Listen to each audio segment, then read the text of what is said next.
మన వారాహి సిల్వర్ జ్యువెలరీలో అద్భుతమైన ఆఫర్స్ పొందండి మరియు కారు గెలుచుకునే గొప్ప అవకాశం.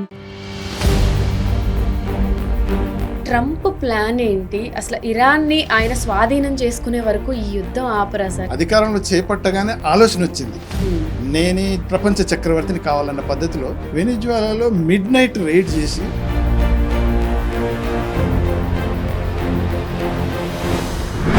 నిజంగానే అమెరికా కర్గ్ని ఆక్రమించుకుంటే ఈ హాజ్మూర్ జలసంధికి సంబంధించిన ఈ మొత్తం మనకి బ్లాక్ అయిపోయే ఛాన్సెస్ ఉంటాయి సార్. ఇప్పటికే ఇరానియన్ పార్లమెంట్ ఏమందంటే ప్రతి షిప్కి ఒక 2 మిలియన్ దాకా మనం ఛార్జ్ చేద్దాం ఏదని వాళ్ళు ఏదో ఆలోచిస్తున్నట్టు. ఈ ట్రంప్ వచ్చిన తర్వాత లేలే 2 కాదు 4 చేద్దాం, మీరు 2 తీసుకోండి నేను 2 తీసుకుంటాను అనే పద్ధతిలో చేసే రకం. అమెరికాకి మద్దతుగా గల్ఫ్ దేశాలు కూడా ఎంటర్ అయ్యే అవకాశం కనిపిస్తుంది. నిజంగా అదే జరిగితే మళ్ళీ మనకి ఇప్పుడు 3వ ప్రపంచ యుద్ధం లానే అనిపిస్తుంది. ఈ గల్ఫ్ కంట్రీస్ అన్ని అమెరికా అంబ్రిల్లా కింద మనం హాయిగా ప్రాస్పర్ కావచ్చు, ఎంజాయ్ చేయొచ్చు, మనకి ఏ బాధలు బందీలు లేవు, నోబడి కెన్ టచ్ అస్ అనే పద్ధతిలో వాళ్ళు ఇంతకాలం ఎంజాయ్ చేశారు.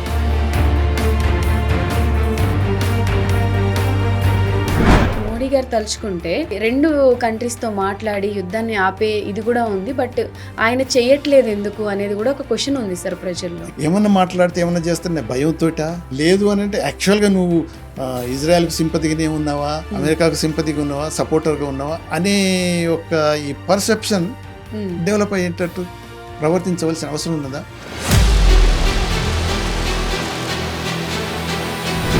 సార్ నిజంగా ఇంత వర్స్ట్ సిచ్యువేషన్స్లో కూడా మన ప్రజలు ఇంత ఇబ్బంది పడుతున్నప్పుడు కూడా నిజంగానే మన గవర్నమెంట్ వేరే కంట్రీస్కి హెల్ప్ చేస్తుంది సార్. ఇంటర్నేషనల్ రిలేషన్స్లో తర్వాత నైబర్ కంట్రీస్తో మంచిగా ఉండటం మంచిదే, it's good, but not at the cost of own people. అసలు ఇప్పుడు ఈ యుద్ధం వల్ల అసలు ఈ గోల్డ్ అనేది కూడా ఎప్పుడూ పెరగని రీతిలో పెరిగిపోయింది. ఇన్ ఫ్యూచర్లో అసలు మనం గోల్డ్ తగ్గుతుందని ఎక్స్పెక్ట్ చేయొచ్చా సార్? ఈ దుబాయ్ అయినా, సౌదీ నుంచి అయినా, అదర్ మస్కట్ ఈ ఏరియాస్ నుంచి అన్ని గోల్డ్ అండ్ ఫ్లైట్స్ ద్వారా గోల్డ్ వచ్చేది. ఫ్లైట్స్ అన్ని బంద్ కావటం వల్ల, రిస్ట్రిక్ట్ కావటం వల్ల వచ్చే గోల్డ్ ఆగిపోయింది. మన ఇండియన్స్ గల్ఫ్ కంట్రీస్లో చాలా మంది ఉన్నారు, వాళ్ళందరూ కూడా ప్రాణాలు గుప్పెట్లో పెట్టుకునే ఉన్నారు. అసలు ఇప్పుడు వాళ్ళ సిచ్యువేషన్ ఏంటి సార్? కువైట్లో అప్పుడు ఎప్పుడైతే జరిగిందో ఇరాక్ వార్ అప్పుడు మనం అంత మ్యాసివ్ స్కేల్లో ఎవాక్యుయేట్ చేసాం, తీసుకొచ్చాం, లక్షల మంది తీసుకొచ్చాం. అటువంటి పరిస్థితి ఇప్పుడు ఏర్పడుతుందా? ఏర్పడితే ఏమేమి ప్రిపరేషన్ చేయాలనుకుంటే ఆల్రెడీ గవర్నమెంట్. అమెరికా ఎప్పుడు టెక్నాలజీలో మేమే పెద్ద తోపు అన్నట్టుగా ఫీల్ అవుతుంది. ఆఫ్ఘనిస్తాన్తో వార్ చేసినప్పుడు, వియత్నాంతో కూడా తోక ముడుచుకుని ఎలా అయితే వెనక్కి వచ్చేసిందో, ఈ వార్లో కూడా అమెరికా అలాంటి స్టెప్ తీసుకునే ఛాన్సెస్ ఉంటాయి అనుకోవచ్చా? We will destroy entire thing, we will occupy the land అని ఎప్పుడైతే ట్రంప్ బోస్టింగ్ చేశాడో, ఇరానియన్ పార్లమెంట్ స్పీకర్ క్లియర్గా అన్నాడు, ఓకే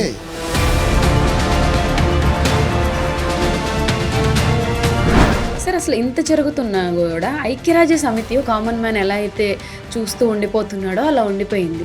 ఈ ట్రంప్ కూడా అసలు ఐక్యరాజ్య సమితిని అసలు కేరే చేయట్లేదు. దీనిపైన ఒపీనియన్ అదే ఇప్పుడు ట్రంప్ అన్నాడు కాబట్టి ఐక్యరాజ్య సమితి ప్రెసిడెంట్ అన్నాడు, ఐక్యరాజ్య సమితి యుఎన్ హెస్ బికమ్ డిఫంక్ట్ అంటే యూజ్లెస్ అయిపోయింది. కొద్దిగా డీప్గా మనం చూసినట్టయితే ఈ వార్లో ఎవరు విన్ అవుతారు అని అంటే ఇరాన్ ఓడిపోయినా గెలిచినా ఇరానే గెలిచినట్టు.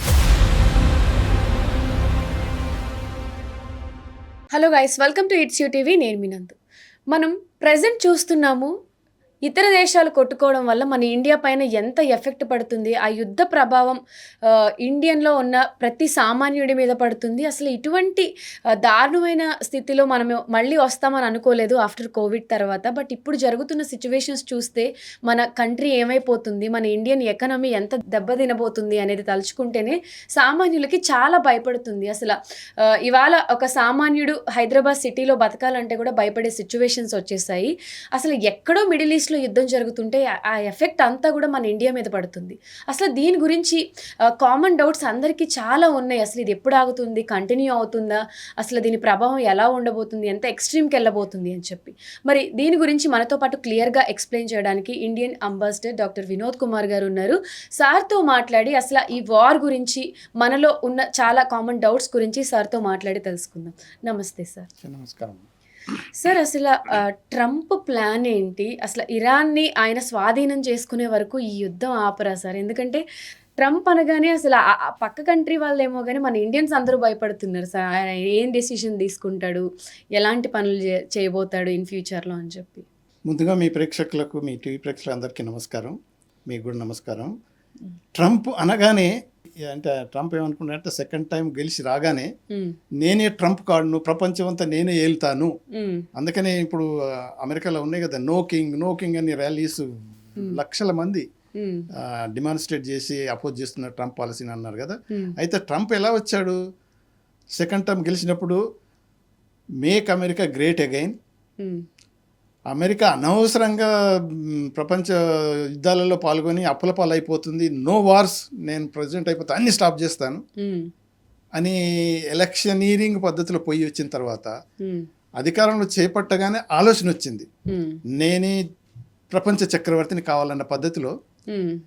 మీరు ఇంకా మేజర్ డీటెయిల్స్ పోకుండా చూస్తే ఇమ్మీడియట్గా వెనిజువాలో ఏం జరిగింది, వెనిజువాలాలో మిడ్ నైట్ రైడ్ చేసి ప్రెసిడెంట్ మదురాను ఆల్మోస్ట్ కిడ్నాప్ చేసి తీసుకెళ్ళి నెక్స్ట్ డేనే డిక్లేర్ చేసుకున్నాడు, నేను ప్రెసిడెంట్ ఆఫ్ అమెరికా కాదు, నాట్ ఓన్లీ అమెరికా కాదు, నేను వెనిజువాలా ప్రెసిడెంట్ కూడా నేనే అన్నాడు ఓపెన్లీ.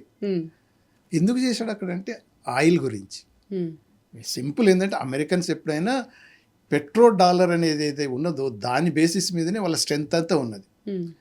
ఆ పెట్రో డాలర్ వల్ల ఏమవుతుందంటే డాలర్ ప్రపంచంలో అంటే ఇంటర్నేషనల్ రిజర్వ్ కరెన్సీగా చలామణి అవుతుంది. కోవిడ్లో 2 ట్రిలియన్ డాలర్స్ ప్రింట్ చేసుకున్నారు వాళ్ళకి ఏం ఇన్ఫ్లేషన్ రాలేదు. అఫ్కోర్స్ ఇప్పుడు 39 ట్రిలియన్ డాలర్ అప్పులో ఉన్నారు వాళ్ళు. అప్పులు చేసి పప్పు కూడా తినేది అలవాటు వాళ్ళకు. దేశాన్ని ప్రింట్ కొట్టేస్తే డాలర్లు దేశం అంతా ప్రపంచం అంతా చల్లేస్తుంటారు, ప్రపంచంలో ఉన్న అన్ని వనరులను దూసుకొని పోయి హాయిగా ఎంజాయ్ చేస్తారు. ఆ టైప్ ఉన్నది అది ఏ ప్రెసిడెంట్ ఉన్న అమెరికన్ సైక్ అది. అన్ఫార్చునేట్గా Trump is a businessman. ఆయన పొలిటీషియన్ కాదు, పెద్ద పొలిటీషియన్ కాదు, ప్రొఫెషనల్ పొలిటీషియన్ కాదు, స్టేట్స్ మ్యాన్ కాదు, ఏం లేదు, బిజినెస్ మ్యాన్. మనం ప్రపంచంలో చూస్తాం ట్రంప్ టవర్స్ అంతా బిజినెస్ టవర్సే. నిన్న కాక మొన్నే అన్నాడు కదా, అసలు సంగతి ఇప్పుడు చెప్తున్నాను నేను, ఇరాన్ గురించి ఎన్నో కండిషన్స్ ఉన్నాయి. ఇక డీన్యూక్లియరైజేషన్ అనేది, డీమిలిటరైజేషన్ అనేది, తర్వాత రిజిమ్ చేంజ్లు అనేది, ఇవన్నీ సెకండరీ అయి కాదు. ఐ వాంట్ ఇరాన్ ఆయిల్ అనేసాడు ఓపెన్లీ. అక్కడేంటి వెనిజువాలా ఏమన్నాడు, ఓకే నౌ ఎంటైర్ ఆయిల్ అంతా వెనిజువాలాది, అమెరికా ఆయిలే, మేమంతా అమ్మేసుకుంటాము, కొంత డబ్బు వెనిజువాలా ప్రజలకు ఇచ్చేస్తాం, వాళ్ళు కూడా బ్రతకాలి కదా. అంటే మొత్తం ఆ మినరల్ రిసోర్సెస్ ఆయిల్ గురించి వెనిజువాలాను ఆక్రమించుకున్నాడు. అయితే ఓవర్ నైట్ అవర్స్ లోపల ఒక రోజు ఏదైతే ఎక్స్పెడిషన్ లెక్క చేసి మధురాన్ని తీసుకపోయి తన రిజిమ్ అంతా చేంజ్ చేసి ఆధిపత్యాన్ని తీసుకొని అన్ని ఆక్రమించుకున్నట్టే ఇరాన్ కూడా అలానే చేయగలుగుతాను అనుకున్నాడు. అదే ఎలా జరిగిందంటే నెతన్యాహు మన ఇజ్రాయెల్ ప్రైమ్ మినిస్టర్ మొత్తం మొసాదు, సిఐఏ వాళ్ళంతా గ్రౌండ్ ప్రిపరేషన్ చాలా చేశారు. అంత ప్రజలంతా అసలు ఈ రిజిమ్ యాంటీ రిజిమ్గా ఉన్నారు. ఒకసారి మనం లీడర్షిప్ని తీసేస్తే అంటే డీక్యాపిటేషన్ చేసినట్టయితే ప్రజలు ఆటోమేటిక్గా రివోల్ట్ అయిపోయి రిజిమ్ చేంజ్ అయిపోతుంది. ఇది మ్యాటర్ ఆఫ్ 1 వీక్లో కూడా పట్టదు, అలా చేసేద్దాం అనేది కన్విన్స్ చేసిండు. అయితే ట్రంప్ ఇక మెగలోమేనిక్ అయిపోయింది కదా, ఏది మధురోను మిడ్ నైట్ తీసుకొచ్చి అమెరికాలో జైలు పడేసిండు కదా, ఆక్రమించింది వెనిజువాలా. అలానే ఇరాన్ కూడా ఆక్రమించుకుంటాను, ఇరాన్ ఆయిల్ అంతా మనకు వస్తుంది, అంత నేనే కంట్రోల్ చేస్తా అనే పద్ధతిలో ఓకే అనేసిండ్రు. అయితే అది ఎప్పటి నుంచో ముందు ప్లాన్ చేశారు కానీ పెంటగాన్ వాళ్ళ మన డిపార్ట్మెంట్ డిఫెన్స్ మినిస్ట్రీ అంటే వాళ్ళ పెంటగాన్ అదే కదా డిఫెన్స్ వాళ్ళది. ఇప్పుడు ఆయన అఫ్కోర్స్ మినిస్ట్రీ డిఫెన్స్ కాదు, మినిస్ట్రీ ఆఫ్ వార్ అని పెట్టిండు, అక్కడ పేరే మార్చేసిండు. ఆయన నో వార్స్ అన్నోడు, అంత వార్లన్నీ నేను తప్పించాను, 8 వార్లు తగ్గించాను ప్రపంచంలో, అన్నీ నేనే స్టాప్ చేశాను, ఇంక్లూడింగ్ ఇండియా పాకిస్తాన్లని 70 సార్లు చెప్పుకున్నాడు. అయినా కానీ మళ్ళీ ఆయన వారు అక్కడ అటు వెనిజువాలా అయిపోయింది, ఇక్కడ ఇరాన్ చేసేస్తున్నాడు, క్యూబాన్ అనేసిండు ఆల్రెడీ నెక్స్ట్ టార్గెట్ అని, గ్రీన్ ల్యాండ్స్ నాకు కావాలన్నాడు. అంటే ఇవన్నీ ఒకప్పుడు ఏదైతే యూరోపియన్స్ కొలనైజేషన్ చేశారు అంత ప్రపంచాన్ని, బ్రిటిష్ తీసుకుని మొత్తం ప్రపంచాన్ని వెళ్ళినట్టే ఇప్పుడు అమెరికా అంతా మొత్తం ప్రపంచాన్ని వెళ్తుంది అనే పద్ధతిలో పోయి ఆ మొన్రో డాక్ట్రైన్ అని ఒకటి ఉన్నది. అప్పుడు ఆయన ప్రెసిడెంట్గా ఉన్నప్పుడు ఆ హెమిస్పియర్ ఏదైతే ఉన్నదో western hemisphere close to that Americas ఏదైనా కానీ యూరోపియన్స్ ఎవరు వచ్చి కాలనీస్ ఏర్పాటు చేయడానికి వీల్లేదు, ఓన్లీ అమెరికా కంట్రోల్లోనే ఉండాలని ఆయన డాక్ట్రైన్ పెట్టాడు. ఇప్పుడు డొన్రో డాక్ట్రైన్ పెట్టుకున్నాను, ట్రంప్ డాక్ట్రైన్ కొత్తది పెట్టాడు. ఆయన డాక్ట్రైన్ ఏంటంటే ఎక్కడ ఆయన ఉంటే అక్కడ నేను తీసేసుకుంటాను, ఎక్కడ రిసోర్సెస్ ఉంటే అక్కడ నేను తీసేసుకుంటాను, స్వార్థం అంతా. అంతే టోటల్ అంతే. బిజినెస్ మ్యాన్ కాబట్టి అలా అయిపోయింది. సో ఇరాన్లో ఏంటంటే ఒక మాట చెప్పాలంటే అఫ్ కోర్స్ ఫైనల్గా సమాజ్ చేసే ముందు కంటే ముందే చెప్పాలనిపిస్తుంది, ట్రంప్ ఇక రోజుకొక గోల్ పోస్ట్ చేంజ్ చేస్తున్నాడు. అసలు ఏంటంటే ఇరక్కపోయానని ఇప్పుడు బాధపడుతున్నాడు. హౌ టు సేవ్, అదే ఫేస్ సేవింగ్ మోడ్లోకి పోయిండు. రోజుకొక రోజు ఫ్రస్ట్రేషన్లో పోతున్నాడు. ఇప్పుడు ఇరానియన్స్ ఇరాన్కు పోలిస్తే ఏ సెక్టర్లోనైనా ఆస్మాన్ ఫరక్ ఉన్నది. హైటెక్, సూపర్ పవరు, రిచ్, తర్వాత ఇక మిలిటరీ వైజ్ ఎంతో ఇది ఉన్నది. ఇరాన్లో ఏమున్నది పాపం, శాంక్షన్లు పెట్టి ఎప్పటి నుంచో కష్టాలలో ఉన్నారు. కానీ హైటెక్కు అప్రోప్రియేట్ టెక్ అది మనం యూజ్ చేస్తే హైటెక్ను అప్రోప్రియేట్ టెక్ ఓడించగలిగే పరిస్థితిలో ఉన్నది. తర్వాత ఈ వార్లో మైట్ ఈజ్ రైట్ అనే పద్ధతిలో పోతున్నాడు. కానీ కొద్దిగా డీప్గా మనం చూసినట్టయితే ఈ వార్లో ఎవరు విన్ అవుతారు అని అంటే ఇరాన్ ఓడిపోయినా గెలిచినా ఇరానే గెలిచినట్టు, ఓడిపోయినా కూడా గెలిచినట్టే. ఇక్కడ వారం రోజుల లోపల లేకపోతే మ్యాక్సిమం 2 weeks లోపల మొత్తం అంటే బ్లిడ్జ్ క్రీక్ అంటారు, అది హిట్లర్ చేసినట్టు నేను కూడా అదే చేస్తానంటే లైటనింగ్ వార్ చేసేసి నేను ఆక్రమించుకుంటాను ఇరాన్. అప్పుడు బుష్ ఇరాక్ను దాడి చేసి అంత చేశాడు కదా, ఇది వెపన్స్ ఆఫ్ మాస్ డిస్ట్రక్షన్ అని ఏదో ఒకటి క్రియేట్ చేసి పెద్ద ఇన్వెస్టిగేట్ చేసి చివరికి అక్కడ ఏది లేదు. అయినా పాపం సద్దాం హుసేన్ కథ మార్చారు, ఇరాన్ ఆక్యుపై చేసుకొని ఇప్పటికి కూడా ఉంటున్నారు. అంటే అలాంటి పద్ధతిలో ఇరాన్ కూడా ఆక్రమించుకుందామన్న మైండ్ సెట్ తోటి ట్రంప్ ఇప్పుడు స్ట్రైక్ చేసిండు. వాళ్ళు ఏమనుకున్నారు, ఓకే ఇరాన్కు న్యూక్లియర్ బాంబు చేయటానికి వీలు లేదు, న్యూక్లియర్ ప్రాసెసింగ్ చెయ్యొద్దు అన్నారు. తర్వాత డీమిలిటరైజేషన్ అనేది మొత్తం మిలిటరీని అంతా నేవీని అంతా వీళ్ళంతా మొత్తం నాశనం చేసేస్తాను అని ఏదో అన్నాడు. తర్వాత రెజిమ్ చేంజ్ అన్నాడు. ఇప్పుడు ఇవి పోయి ఇప్పుడు స్టేట్ ఆఫ్ హార్ముజ్ ఏదైతే ఉందో, ఇప్పుడు మీరు అన్నారు కదా ఎక్కడో వార్ అవుతున్నప్పుడు మన ఇండియాలో ఇంత కష్టాలు ఎందుకు వస్తున్నాయి? మన ఇండియానే కాదు అన్ని దేశాలు, ఇప్పుడు శ్రీలంక వాళ్ళు ఆయిల్ లేక ఫిలిప్పైన్స్ లేక వాళ్ళు బాధపడితే మనం ఆయిల్ పంపిస్తున్నాం. యాక్చువల్గా ఒక్కోసారి మనం ఏంటంటే అప్పుడు కోవిడ్ టైంలో కూడా మనకు వ్యాక్సిన్లు తక్కువన్నా కానీ మన ప్రభుత్వం వ్యాక్సిన్ డిప్లొమసీ అని కొన్ని దేశాలు మనం పంపించాం. సరే ఒక్కోసారి హెల్ప్ చేయొచ్చు, కానీ మన ప్రజలు కూడా చూసుకోవాలి ప్రభుత్వం కూడా. సో వాళ్ళకి ఎక్కడో వ్యాలీ చేస్తే మనకు చూశారు కదా, హైదరాబాద్ నిండా మనం వస్తుంటే రోడ్ నిండా అన్ని వెహికల్స్ అయ్యి ట్రాఫిక్ జామ్ అయ్యి పోలీసు వాళ్ళు లా అండ్ ఆర్డర్ ప్రాబ్లం వచ్చి కంట్రోల్ చేయని పరిస్థితులు వచ్చింది. అటువంటి చేయటం కూడా మనం జాగ్రత్త పెట్టుకోవాల్సి వస్తే మళ్ళీ మనం మాట్లాడుకోవచ్చు. ఆల్టర్నేట్ రిసోర్సెస్ తీసుకొని మన దగ్గర కూడా డెఫిసిట్ లేకుండా ప్రజలకు ఇన్కన్వీనియన్స్ కాకుండా ఉంటే మనకేమన్నా సరిపోయినప్పుడు ఏమైనా మిగిలితే వేరే వాళ్ళకి ఇవ్వాలి. కానీ మనం సత్సమ్మాల గురించి మన వాళ్ళని బంద్ చేసి వాళ్ళకు ఇవ్వటం అనేది అది కూడా కరెక్ట్ కాదు. అయితే ఇప్పుడు స్టేట్ ఆఫ్ హార్ముజ్ వల్ల ఏమవుతుందంటే అందరికీ తెలిసింది 20% ఆఫ్ ద ఆయిల్ వరల్డ్ మొత్తం సప్లైకి అక్కడి నుంచే స్టార్ట్ అవుతుంది. అయితే ఆ స్టేట్ ఆఫ్ హార్ముజ్ను పర్షియన్ గల్ఫ్లో ఉంది కాబట్టి ఇరాన్ కంట్రోల్ చేయగలుగుతుంది. ఇంతకుముందు ఎన్నడూ బంద్ చేస్తాను లేదు, కానీ ఈసారి ఎందుకనంటే ఇప్పుడు ఫస్ట్ టైం ఇప్పుడు ఇరాన్ అందుకని అన్నాం కదా, మైటీ నేషన్ కొట్లాడాలంటే face to face hand to hand చేయలేదు. దానికి ఉన్న అస్త్రాలు ఏంటి? వాళ్ళ ప్రజలు, వాళ్ళు ఆల్మోస్ట్ 20 ఏళ్ళకు పైగా ఈ యుద్ధానికి ప్రిపేర్ అవుతున్నారు. ఎన్నడో ఇజ్రాయెల్ అటాక్ చేస్తుంది, అమెరికా అటాక్ చేస్తుంది, మనల్ని ఎన్నడూ తిప్పలు పెడతాయి, నాశనం చేస్తుంది అన్నట్టు వాళ్ళ పద్ధతిలో అండర్ గ్రౌండ్ టౌన్స్ ఏర్పాటు చేసుకున్నారు. Towns, not factories. So thousands of missiles, drones వాళ్ళంతా ఎప్పటి నుంచి ప్రిపేర్ అవుతున్నారు. తర్వాత ఏంటంటే ఈ శాంక్షన్స్ వల్ల పాపం ఎన్నో కష్టాల నుంచి సంవత్సరాల తరబడి కష్టపడుతున్నారు వాళ్ళు. అంటే ఈ వార్లో ఎవరు విన్నారంటే who can take maximum pain, not the victory. Iran is prepared for that. అదే పద్ధతిలో చూస్తే ఇప్పుడు అమెరికన్ సోల్జర్స్ ఇప్పుడు వాళ్ళు అనేది ఏంటంటే ఒక 15 మంది ఏదో చనిపోయారు, ఏదంటే వాళ్ళంతా ఇక truth is the first casualty in war, బయటికి రాదు. ఎంతమంది చనిపోయారు? ఇప్పుడు 5th ఫ్లీట్ని వీళ్ళు నాశనం చేశారు వేరే దగ్గర ఉండి. ఆ 5th ఫ్లీట్లో ఎంతో కనీసం ఒక 50 మంది అన్న దెబ్బతింటారు. ఎవరు ఒక్కటి చావలేదు, అంత ఎవ్రీథింగ్ ఇస్ ఫైన్ అంటే ఎక్కడవుతుంది కాదు. తర్వాత ఇప్పుడు మన ఇరాక్లో కూడా బాంబులు వేసినప్పుడు, సౌదీలో కూడా దేశం ఎవాక్స్ పోయినాయి, తర్వాత F-35 కూడా కూలిపోయినప్పుడు అక్కడ కూడా కొంతమంది చనిపోతారు. పోనీ ఒక 100 మంది సీరియస్గా ఇంజూర్ అయినారు, ఎంతమంది చనిపోయారు? ఈ క్యాజువాలిటీస్ అమెరికాకు పోతే అప్పుడు అర్థం అవుతుంది, అప్పుడు తెలిసిపోతాయి. అయినా ప్రజలకు అక్కడ తెలుసు కాబట్టి యాంటీ ట్రంప్ డిమాన్స్ట్రేషన్స్ అవుతూనే ఉన్నాయి. ఇన్ని అయినా కానీ రోజుకొక పోస్ట్ చేస్తున్నాడు. ఏంటంటే ఉమ్, మేమంతా వార్ చేసిన రెండో రోజే as we won the war అన్నాడు. Um, we decapitated, um, we destroyed, um, nobody is there to talk, um, no target is there to attack. Um, ఆ స్టేజ్లో ఉన్నాము. But war is not at over, almost over um, అనే పద్ధతులు వచ్చేసి రోజుకొక post poll మారుస్తూ targets మారుస్తూ అటు ఇటు వచ్చాడు. కాబట్టి ఇప్పటికైనా ఏమైందనంటే ఆయన అన్నదేంటి, ఇరాన్ షుడ్ సరెండర్ అన్కండిషనల్లీ. ఉమ్, కాలు పట్టుకునే పద్ధతికి వచ్చేసిన అంటే ఇరాన్ అన్నారు ఓకే సరే యు ఆర్ హిట్టింగ్ అస్. అది కాకుండా ఇప్పుడు మీరు అన్నారు కదా, ఉమ్, మనకు ఒక పర్సన్, సింగిల్ పర్సన్ అంటే ప్రెసిడెంట్ ఆఫ్ అమెరికా ఉమ్, ప్రపంచంలో దేశాలలో ఉన్న ప్రతి ఒక్క మానవునికి ఎఫెక్ట్ అవుతుంది. ఎఫెక్ట్ అవుతున్నారు.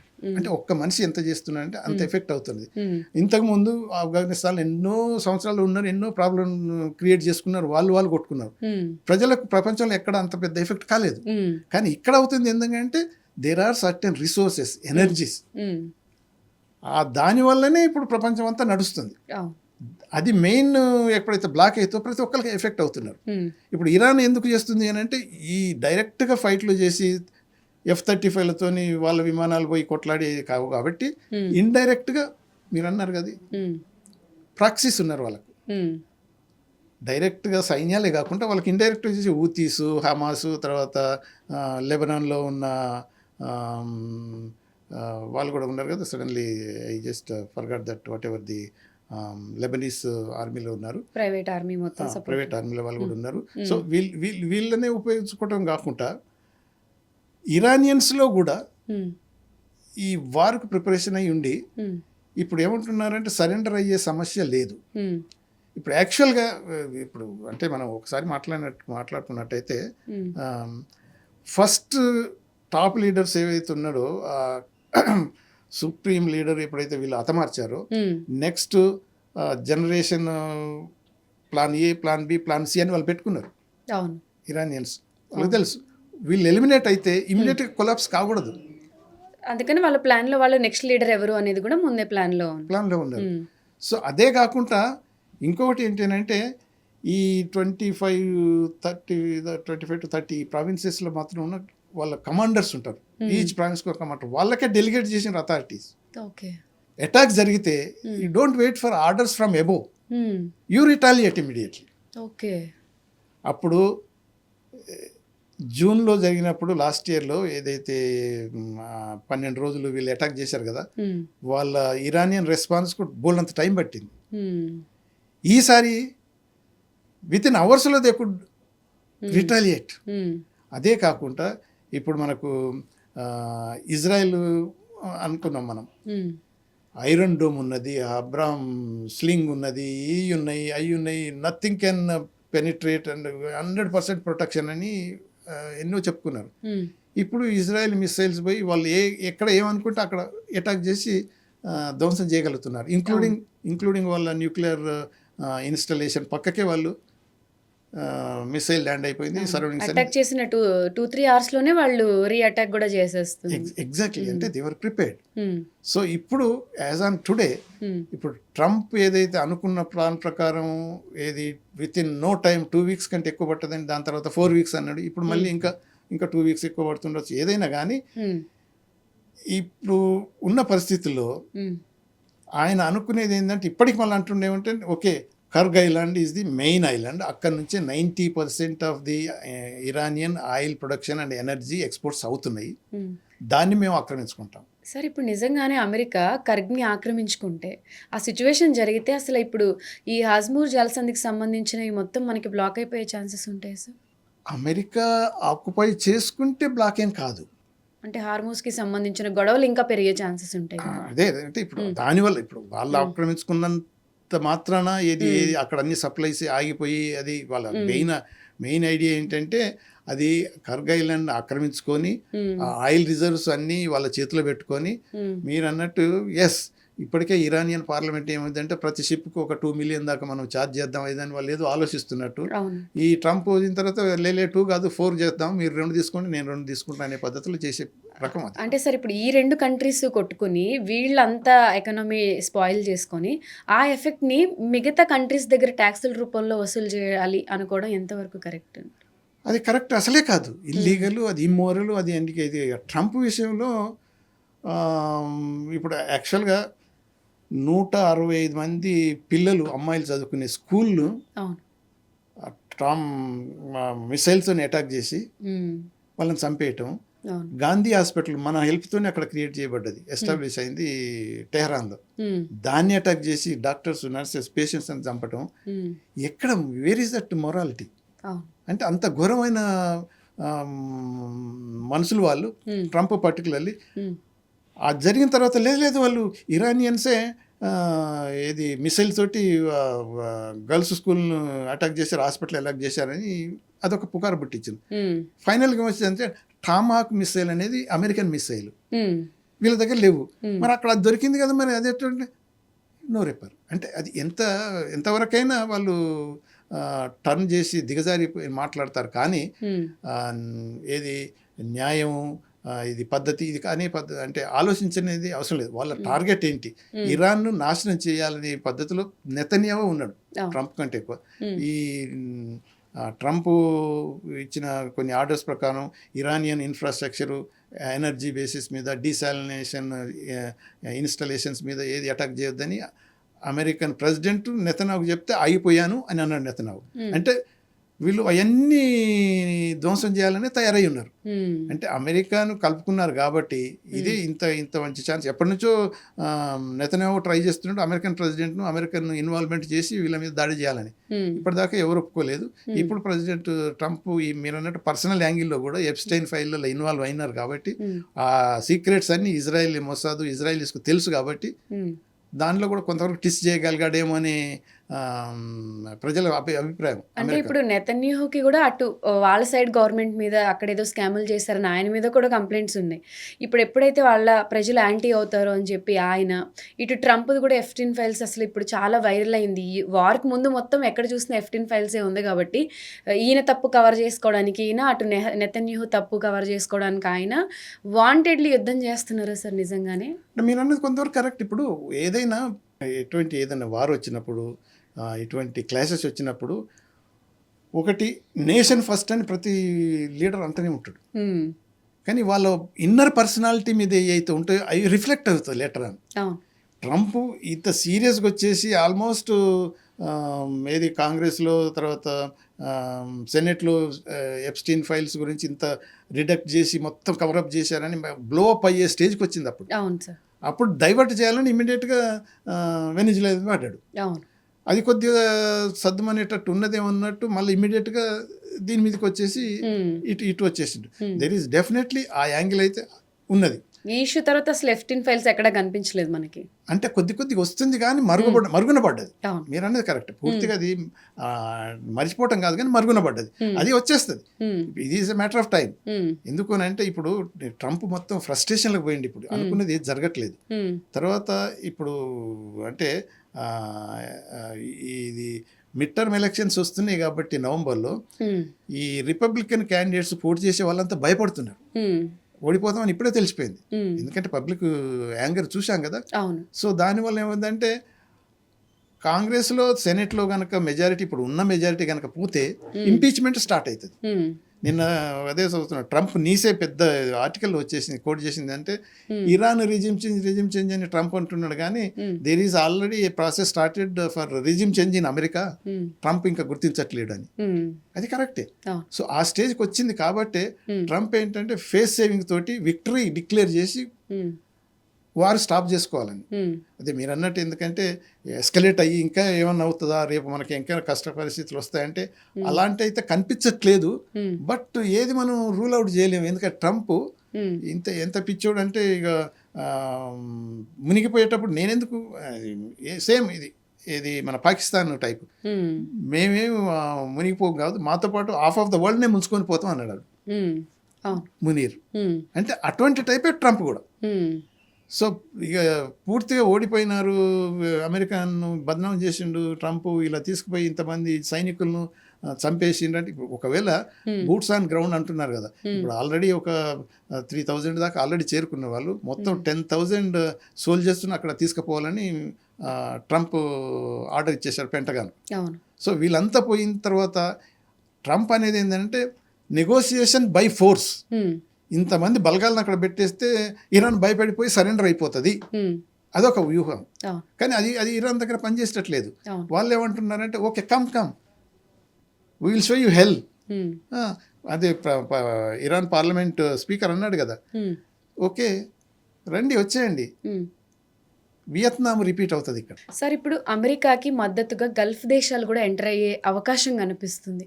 నిజంగా అదే జరిగితే మళ్ళీ మనకి ఇప్పుడు మూడో ప్రపంచ యుద్ధం వస్తుందని అనుకోవాలా సార్? ఇప్పుడు ఆల్మోస్ట్ సిచ్యువేషన్స్ ఇది మూడో ప్రపంచ యుద్ధంలానే అనిపిస్తున్నాయి కదా సార్. ఇప్పుడు మన యాజ్ ఆన్ టుడే చూస్తే ఇది మూడో ప్రపంచ యుద్ధం వచ్చే ఆస్కారం అసలే లేదని ఎలిమినేట్ చేయలేం, కానీ అవకాశాలు తక్కువ ఉన్నాయి. ఓకే. ఎందుకనంటే ఇప్పుడు war between America, Israel and Iran కాకుండా రీజనల్ వార్ అయిపోయింది. ఎలా రీజనల్ వార్ అయిపోయింది అని అంటే ఇరాన్ కూడా మొదటి నుంచి అంటున్నది, ఒకవేళ మా ఇన్ఫ్రాస్ట్రక్చర్ మీద దాడులు జరిగితే మేము అమెరికన్ స్థావరాలు ఎక్కడున్నా, ఏ కంట్రీలో ఉన్నా, మన నైబర్ కంట్రీస్లో ఉంటే ప్రతిదాన్ని మేము అటాక్ చేస్తాం అని వాళ్ళు క్లియర్గా మొదటి నుంచి చెప్తున్నారు. అదే కాకుండా కూడా వాళ్ళు ఈవెన్ ప్రెసిడెంట్ మన ఇరాన్ కూడా ఆయన అపాలోజీ చెప్పాడు వాళ్ళకు, మమ్మల్ని క్షమించండి, మేము కొల్లేటరల్ డ్యామేజ్ ఏదైనా అవుతుండొచ్చు, కానీ మా టార్గెట్ మీరు కాదు, మీరు మా బ్రదర్స్ లెక్క సిస్టర్స్ లెక్క మేము చెయ్యం, కానీ అమెరికన్ స్థావరాలు మరి తప్పదు, వాళ్ళ targets they're all in war enemy assets are targets.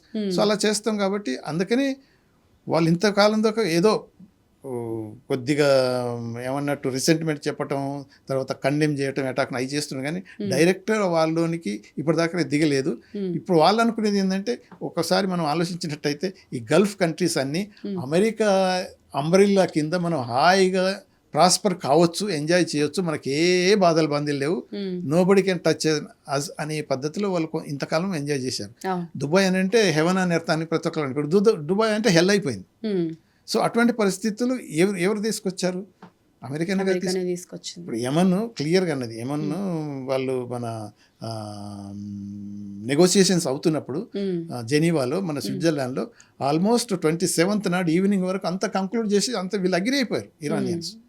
ఏది డీన్యూక్లియరైజేషన్ అంటే న్యూక్లియర్ ప్రాసెసింగ్ మేము ఏం చేయము, న్యూక్లియర్ బాంబ్ మాకు అవసరం లేదు, కాకపోతే సివిల్ పర్పస్ న్యూక్లియర్ ఎనర్జీ గురించి మేము వాడుకుంటాం.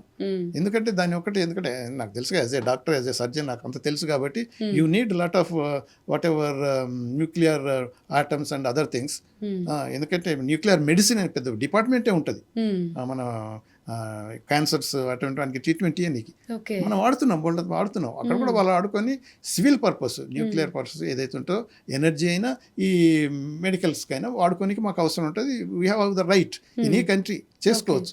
అది కూడా వాళ్ళు అనేది అంటే okay under international atomic energy agency ఆధ్వర్యంలో మేము చేసుకుంటాం అని అన్ని తయారైన తర్వాత ఆల్మోస్ట్ నెక్స్ట్ డే సంతకాలు చేసి ఏది రిలీజ్ చేయాలి వాళ్ళ అగ్రిమెంట్లన్నీ. నైటే వీళ్ళు డిసైడ్ చేసి అటాక్. అంటే ఇప్పుడు వాళ్ళనేది ఏంటంటే ఇప్పుడు ఇరానియన్స్ ఇప్పుడు మేము వాళ్ళు రిఫ్యూజ్ చేసిండ్రు నెగోషియేషన్స్ అమెరికా తోటి. నో నెగోషియేషన్, మేము నెగోషియేషన్ అంటారు, మళ్ళీ తీసుకొచ్చి అటాక్ చేస్తారు. There is no trust. ఆ స్టేజ్కి వచ్చిండ్రు కాబట్టి ఇప్పుడు ఏది ఉమెన్ ఫారెన్ మినిస్టర్ అన్నాడు కదా, సి ఆల్మోస్ట్ అగ్రీడ్ ఎవ్రీథింగ్.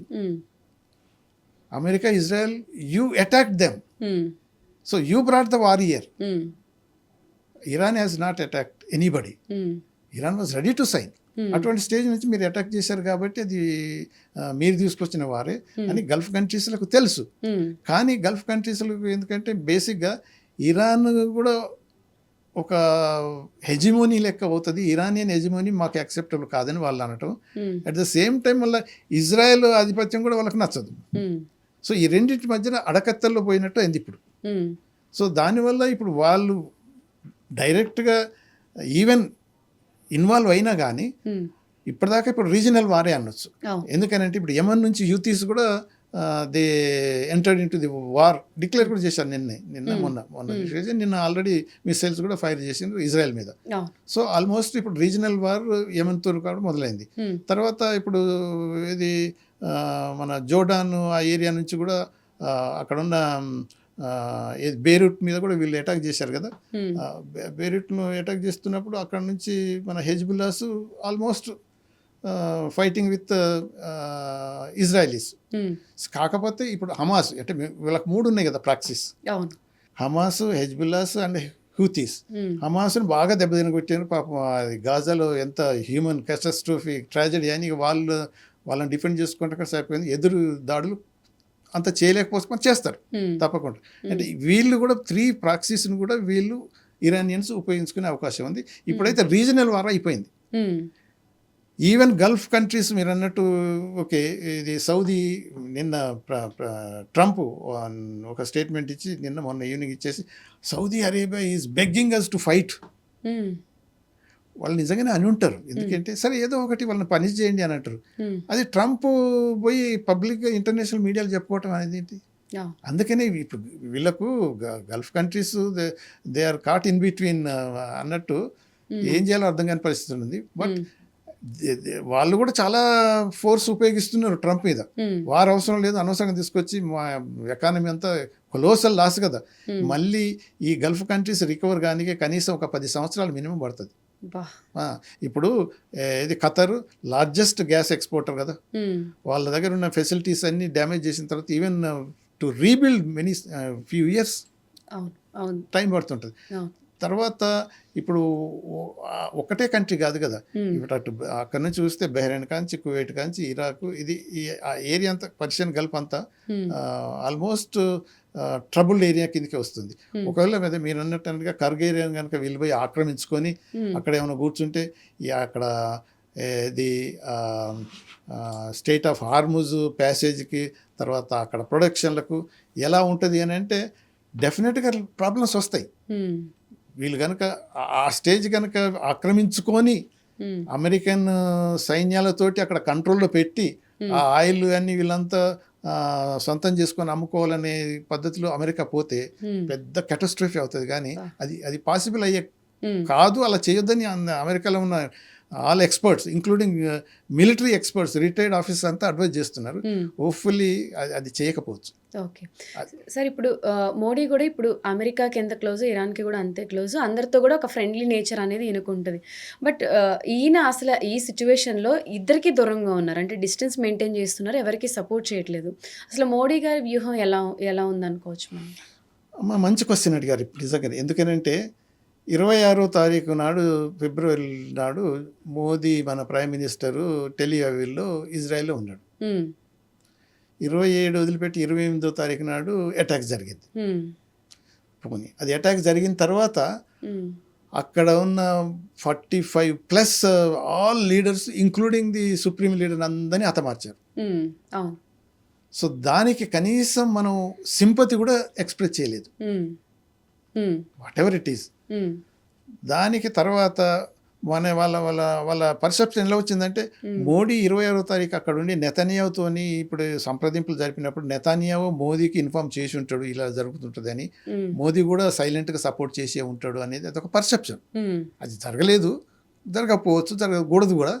కానీ వాళ్ళకున్న అంటే ఏమంటారు ఆప్టిక్స్ ఏంటి ఎలా చూపిస్తున్నట్టు. పోనీ అది జరిగినప్పుడు ఓకే, ఈవెన్ స్కూల్ మీద అది జరిగినప్పుడు కనీసం చనిపోయినప్పుడు హాస్పిటల్లో నాశనం అయినప్పుడు ఇలా జరగకూడదు.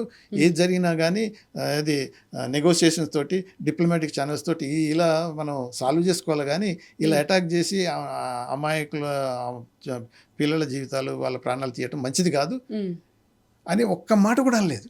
అవును సార్, అది చాలా తప్పు. 4 రోజుల తర్వాత ఎప్పుడు మన వాళ్ళు కళ్ళు తెరవటం ఏంటంటే all ships will block it except the Chinese అన్నారు. చైనా షిప్స్ అన్ని కార్గోస్ అన్ని మేము ఫ్రీగా వదిలిపెట్టేస్తాం, ఎస్కార్ట్ చేస్తాం, but all other we stop అంటే అప్పుడు భయం అయిపోయింది. అప్పుడు మన ఫారెన్ సెక్రటరీ పోయి ఎంబసీలు, ఎందుకంటే మాకు తెలుసు కాబట్టి నేను కూడా అంబాసిడర్గా మన ఇది ఇటువంటి జరిగినప్పుడు విదేశాలు పోయి వాళ్ళ కండోలెన్స్ బుక్ ఓపెన్ చేస్తే మేము సంతకం చేసి ఇట్లా we express whatever on behalf of the people of India, government of India, our deep condolence అని రాసేస్తుంటాం. అలా మన ఫారెన్ సెక్రటరీ పోయి అప్పుడు రాస్తారు ఢిల్లీలో వాళ్ళ ఎంబసీలో కండోలెన్స్ బుక్ ఓపెన్ చేసిన తర్వాత. మళ్ళీ నెక్స్ట్ డే మన ఫారెన్ మినిస్టర్ వాళ్ళ ఫారెన్ మినిస్టర్ అప్పుడు మాట్లాడి దాని తర్వాత అప్పుడు అన్నారు okay we'll also allow the Indian ships. అంటే ఆ మాత్రం ఫెయిల్ అన్నట్టే కదా. అవును సార్. సో ఇప్పుడు పార్లమెంట్లో ఎన్నో జరిగినాయి, అదర్ అపోజిషన్స్ అని అక్యూజ్ చేస్తుంటే టోటల్ అంటే ఫారెన్ పాలసీలు ఫెయిల్ అయిపోయినాం. ఇంకా ఇంకా అంటే చాలా ఘోరమైన విషయం ఏంటంటే ఫెయిల్డ్ స్టేట్ అని పాకిస్తాన్ మనం ఇంత అంటున్నాం. Pakistan has played a major role. ఇప్పుడు ఏది బ్రోకరింగ్ చేసి మేము మీడియేషన్ చేస్తున్నాం. ఆ ఫారెన్ మినిస్టర్ వచ్చి ఇస్లామాబాద్లో మాకు మీటింగ్లు పెడుతున్నారు. ఇండియా ఇప్పుడు మనకు బ్రిక్స్ మనమే ఇప్పుడు హెడ్డింగ్. ఇరాన్ అప్పుడే అంటే ఇరాన్ అంబాసిడర్ ఢిల్లీలో కూడా అన్నాడు India is big country, BRICS president ఇప్పుడు మేజర్ రోల్ ప్లే చేసి ఇటువంటి వార్ను స్టాప్ చేయించాలి అది ఇది అని. అంటే మన ప్రైమ్ మినిస్టర్ అయినా మన ఫారెన్ మినిస్టర్ అయినా, ఆయన ఫారెన్ మినిస్టర్ ఆఫ్ మా సీనియర్ కొలీగ్ ఐఎఫ్ఎస్ ఆఫీసర్ అయినా కానీ ఏమాత్రం ఇనిషియేటివ్ తీసుకోవటం, ప్రోయాక్టివ్ ఉండటం కనిపించలేదు. Being side lined. అంటే మనము అట్లీస్ట్ సింపతి చూపించినా కూడా మన మీద అటాక్ చేస్తారనే భయం సార్. అది ఎవరు చెయ్యడు. అలా ఉందంటే యువర్ అన్ఫిట్, జీరో. అంటే ఈయన చెప్తే ఈ యుద్ధాన్ని ఆపే ఛాన్సెస్ కూడా ఇప్పుడు మోడీ గారు తలుచుకుంటే 2 కంట్రీస్తో మాట్లాడి యుద్ధాన్ని ఆపే ఇది కూడా ఉంది. బట్ ఆయన చెయ్యట్లేదు ఎందుకు అనేది కూడా ఒక క్వశ్చన్ ఉంది సార్ ప్రజల్లో. ఇప్పుడు అదే కదా. ఇప్పుడు మీరు అనేది ఏంటంటే ఏమన్నా మాట్లాడితే ఏమన్నా చేస్తున్నా భయంతోట. లేదు అని అంటే యాక్చువల్గా నువ్వు ఇజ్రాయెల్కి సింపతిగానే ఉన్నావా, అమెరికాకు సింపతిగా ఉన్నావా, సపోర్టర్గా ఉన్నావా అనే ఒక ఈ పర్సెప్షన్ డెవలప్ అయ్యేటట్టు ప్రవర్తించవలసిన అవసరం ఉన్నదా? ఇప్పుడు ఇండియన్ ఫారెన్ పాలసీ అంటే ఏ కంట్రీ ఫారెన్ పాలసీ అయినా ఇట్ ఎవాల్వ్స్. సంవత్సరాల తరబటి నుంచి మన 75 ఏళ్ళ నుంచి మనం డెవలప్, అంతకన్నా ముందు నుంచి మన జవహర్లాల్ నెహ్రూ మన ఫారెన్ పాలసీ బిఫోర్ ఇండిపెండెన్స్లో కూడా ఆయన ఈ participated in national international all కాన్ఫరెన్సెస్లో ఉండి ఇది డీకాలనైజేషన్ గురించి మాట్లాడుతూ నాన్ ఐలాండ్ మూవ్మెంట్ ఇవన్నీ తీసుకొచ్చిన మాట్లాడినప్పుడు మనం అందరితో అంటే మిత్రదేశంగా ఉండటం, తర్వాత important voice of the south అని ప్రతి ఒక్కరికి ఉండే నమ్మకం. సో దీంట్లో మనం టోటల్గా ఫెయిల్ అయ్యి ఫెయిల్డ్ స్టేట్ అడ్వాంటేజ్ తీసుకొని అఫ్కోర్స్ ఇక ట్రంప్ కాలు పట్టుకోవచ్చు, ఏదైనా చేయొచ్చు. ఇది మునీరు వాళ్ళ ప్రైమ్ మినిస్టర్ అయితే అసలు చపరాసి లెక్క చూస్తాడు ఏది ట్రంప్. సరే ఇక మన ప్రైమ్ మినిస్టర్ ఆయన కూడా ఇది పెద్ద ఈగోయిస్టిక్ ఇద్దరు ఉన్నారు కాబట్టి కలవరు. ఏదైనా పర్సనాలిటీస్ డిఫరెంట్, కానీ కంట్రీ టు కంట్రీ ఇండియా ఇటువంటి క్రూషియల్ టైంలో ఇరాన్ అడుగుతున్నప్పుడు కూడా మనం ఇలా తిప్పి చూసినప్పుడు అయితే ఇరాన్ అనేది ఓకే. అందుకని యాక్చువల్గా పాకిస్తాన్ ఓకే ఒకటి యాంగిల్ ఉండొచ్చు. మన ప్రైమ్ మినిస్టర్ అప్పుడు ఏమన్నాడంటే సుప్రీం లీడర్ ఎవరు లేరు, ఎవరితో మాట్లాడాలి అన్నట్టు పద్ధతులు ఉండవు. ఎవరితో మాట్లాడేది ఏముంది? ఆయన మాట్లాడకపోతే ఇమీడియట్గా నెక్స్ట్ డే మన ఫారెన్ మినిస్టర్ వాళ్ళ ఫారెన్ మినిస్టర్ మాట్లాడచ్చు కదా. మొన్న మాట్లాడింది ఏది మన ఇరాన్ ప్రెసిడెంట్ తోటి, ఏది అదే మోదీ గారు మన ప్రైమ్ మినిస్టర్, అప్పుడే మాట్లాడవచ్చు కదా. అంటే anyways there is some failure. So అందుకనే సైడ్ లైన్కి అయిపోవాల్సిన పరిస్థితి వచ్చింది. బ్రిక్స్ ప్రెసిడెన్సీ ఉండి కూడా ఇద్దరికి మనం మంచిగానే ఉన్నాం. బట్ ఎనీవే వాళ్ళు ఇప్పటికైనా గమనిస్తారు ఇండో ఇరానియన్ రిలేషన్స్ ఇప్పుడు వచ్చింది కాదు, తరతరాల నుంచి 1000 సంవత్సరాల నుంచి ఉన్నది మనకి. ఈ పర్షియన్ కల్చర్ మనకు ఏదైతే ఇండియన్ కల్చర్ ఏదైతుందో దాన్ని బట్టి వాళ్ళకున్న ఫ్రెండ్షిప్ని బట్టి we still value Indian mediation. India కనుక మీడియేషన్ చేస్తే ఇంకా మంచిదని అంటూనే ఉన్నారు వాళ్ళు. So will see post war ఒకవేళ సీజ్ ఫైర్ అయిన తర్వాత నెగోషియేషన్స్ వల్ల అట్లీస్ట్ ఇప్పటికైనా ప్రైమ్ మినిస్టర్ మోదీ ఏది విశ్వగురు అనేది మనం ఏదైతే ప్రకటించుకుంటున్నామో కనీసం కొంత ప్రూవ్ చేసేటట్లన్నా కొన్ని అడుగులు వేయక తప్పదు. అయితే ఈ వార్ టైంలో మనం భయపడవలసిన అవసరం లేదు. ఇప్పుడు ఇరానియన్ కంట్రోల్లో ఉన్నా, అమెరికన్ కంట్రోల్ వచ్చినా స్ట్రెయిట్ ఆఫ్ హార్మజ్ మాత్రం మనకు మాత్రం క్లోజ్ కాదు. అంటే యుద్ధం ఇంకా ముదిరితే సార్ అంటే ఆర్థిక వ్యవస్థ మీద కూడా ఎఫెక్ట్ పడుతుంది. అంటే మనకి రేట్లు పెరుగుతాయి కదా సార్. ఇప్పుడు గ్యాస్ ప్రాబ్లం వచ్చింది, ఇప్పుడు పెట్రోల్ ప్రాబ్లం వచ్చింది, ఈ గోల్డ్ రేట్లు కూడా మెటల్స్ పైన కూడా పడుతుంది. జనాలందరూ కూడా అంటే యుద్ధం మనకి డైరెక్ట్గా జరగకపోయినా ఫైనాన్షియల్గా ఎఫెక్ట్ పడుతుంది కదా అనే భయం ఉండిపోయింది. అవును, ఇప్పుడు మనం సరే ఇప్పుడు యుద్ధం అక్కడ క్యాజువాలిటీస్, ఇన్ఫ్రాస్ట్రక్చర్, ఈ లాస్ డిస్ట్రక్షన్ డ్యామేజ్లు వదిలిపెట్టి వరల్డ్ ఎకానమీ మీద ఎంత ఎఫెక్ట్ పడ్డది అనేది చెప్పలేనంత దెబ్బ తగిలింది. ఒకప్పుడు కోవిడ్ మళ్ళీ రీవిజిటింగా అని అందరూ అనుకున్నారు. ఓ లాక్డౌన్ వస్తుందంటే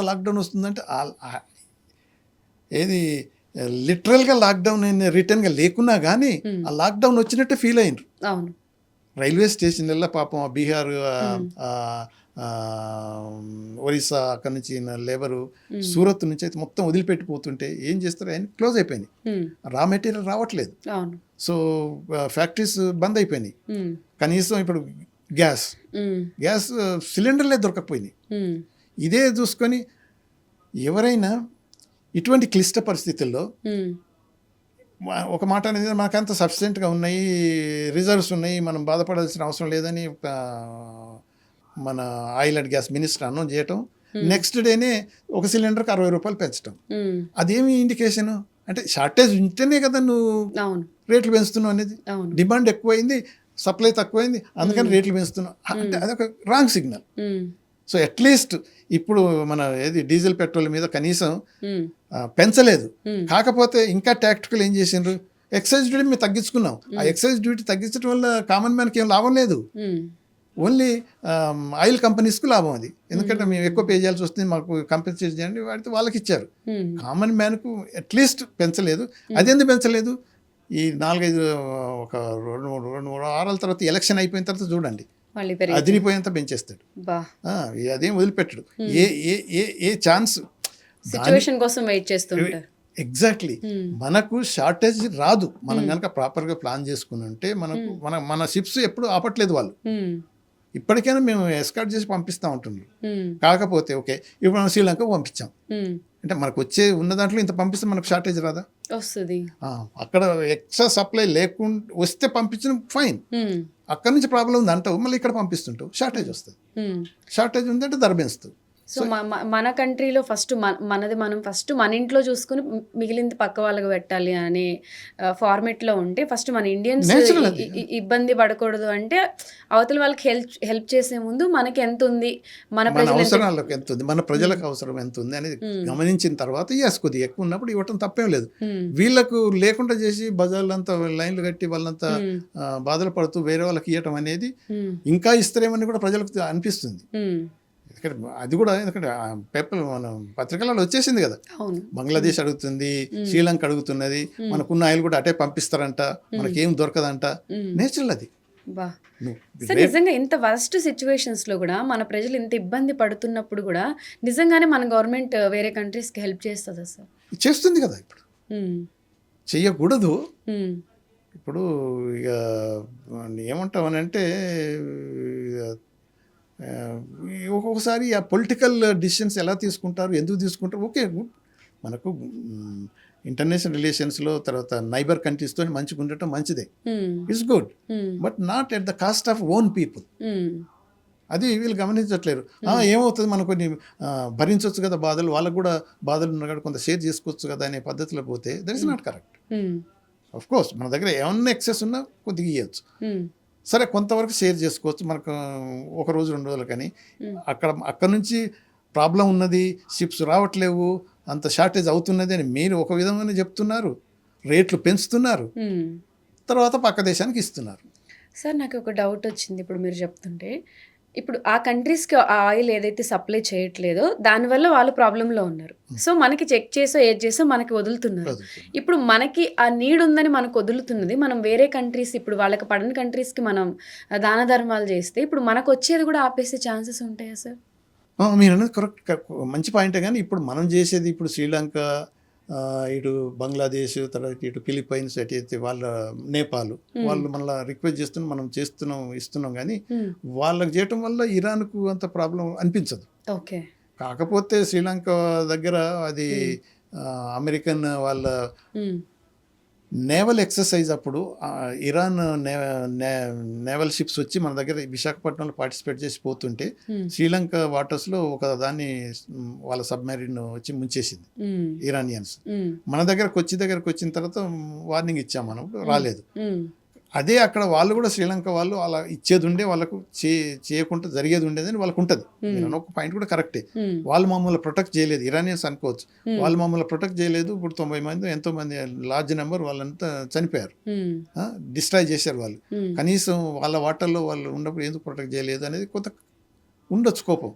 కానీ ఆన్ ద హోల్ మనం అంటే మిత్ర దేశాలు ఏవైతే ఉంటాయో వాళ్ళకు అమెరికన్ వెస్ట్రన్ మిత్ర దేశాలకు కనుక సప్లై చేసి మన దగ్గర నుంచి వచ్చిన ఆయిల్ ఉందనుకో, దాన్ని మనం వాళ్ళకు డైవర్ట్ చేసి పంపిస్తే, ఫర్ ఎగ్జాంపుల్ ఇప్పుడు రిలయన్స్ ఉన్నది, మనం ఇది క్రూడ్ తీసుకుంటున్నాం రష్యా నుంచి, గల్ఫ్ నుంచి, దాన్ని రీప్రాసెసింగ్ చేసి ఈవెన్ యూరోప్ పంపిస్తున్నాం, అమెరికా కూడా పంపిస్తున్నాం ఎక్స్పోర్ట్. అలా చేసామనుకో వాళ్ళు ఇమ్మీడియట్గా మళ్ళీ కట్ చేస్తారు. ఓకే, అది యూఆర్ రైట్ ఆస్కింగ్. ఎందుకంటే మనం సీరియస్గా కూడా ఉండాల్సి వస్తుంది. మన అవసరాలు తీరేంతరు మనం ఇక్కడ చూసుకోవాలి, కానీ మనకు ప్రాఫిట్ వస్తుంది ఏది ఫైనాన్షియల్గా, లేకపోతే దేశానికి లేకపోతే ప్రైమ్ మినిస్టర్కి ఏదో పేరు వస్తుంది అని కనుక ఎక్స్పోర్ట్ కనుక చేస్తే అది immediately they will find out, they will also cut, reduce చేస్తారు. అది కేర్ఫుల్గా ఉండాలి గవర్నమెంట్, తప్పదు. మీరు అనేది కరెక్టే పాయింట్ అది. సార్ ఇప్పుడు ఈ గ్యాస్ ప్రాబ్లము, పెట్రోల్ ప్రాబ్లం ఎలా వచ్చాయో అలానే మనకి ఇండియన్స్ అంటేనే అసలు గోల్డ్ ఎంత మిడిల్ క్లాస్ అయినా, బిలో మిడిల్ క్లాస్ అయినా కూడా ఆడపిల్ల పెళ్ళంటే మినిమం బేసిక్ గోల్డ్ అనేది కొంటారు. అసలు ఇప్పుడు ఈ యుద్ధం వల్ల అసలు ఈ గోల్డ్ అనేది కూడా ఎప్పుడూ పెరగని రీతిలో పెరిగిపోయింది. ఇన్ ఫ్యూచర్లో అసలు మనం గోల్డ్ తగ్గుతుందని ఎక్స్పెక్ట్ చేయొచ్చా సార్?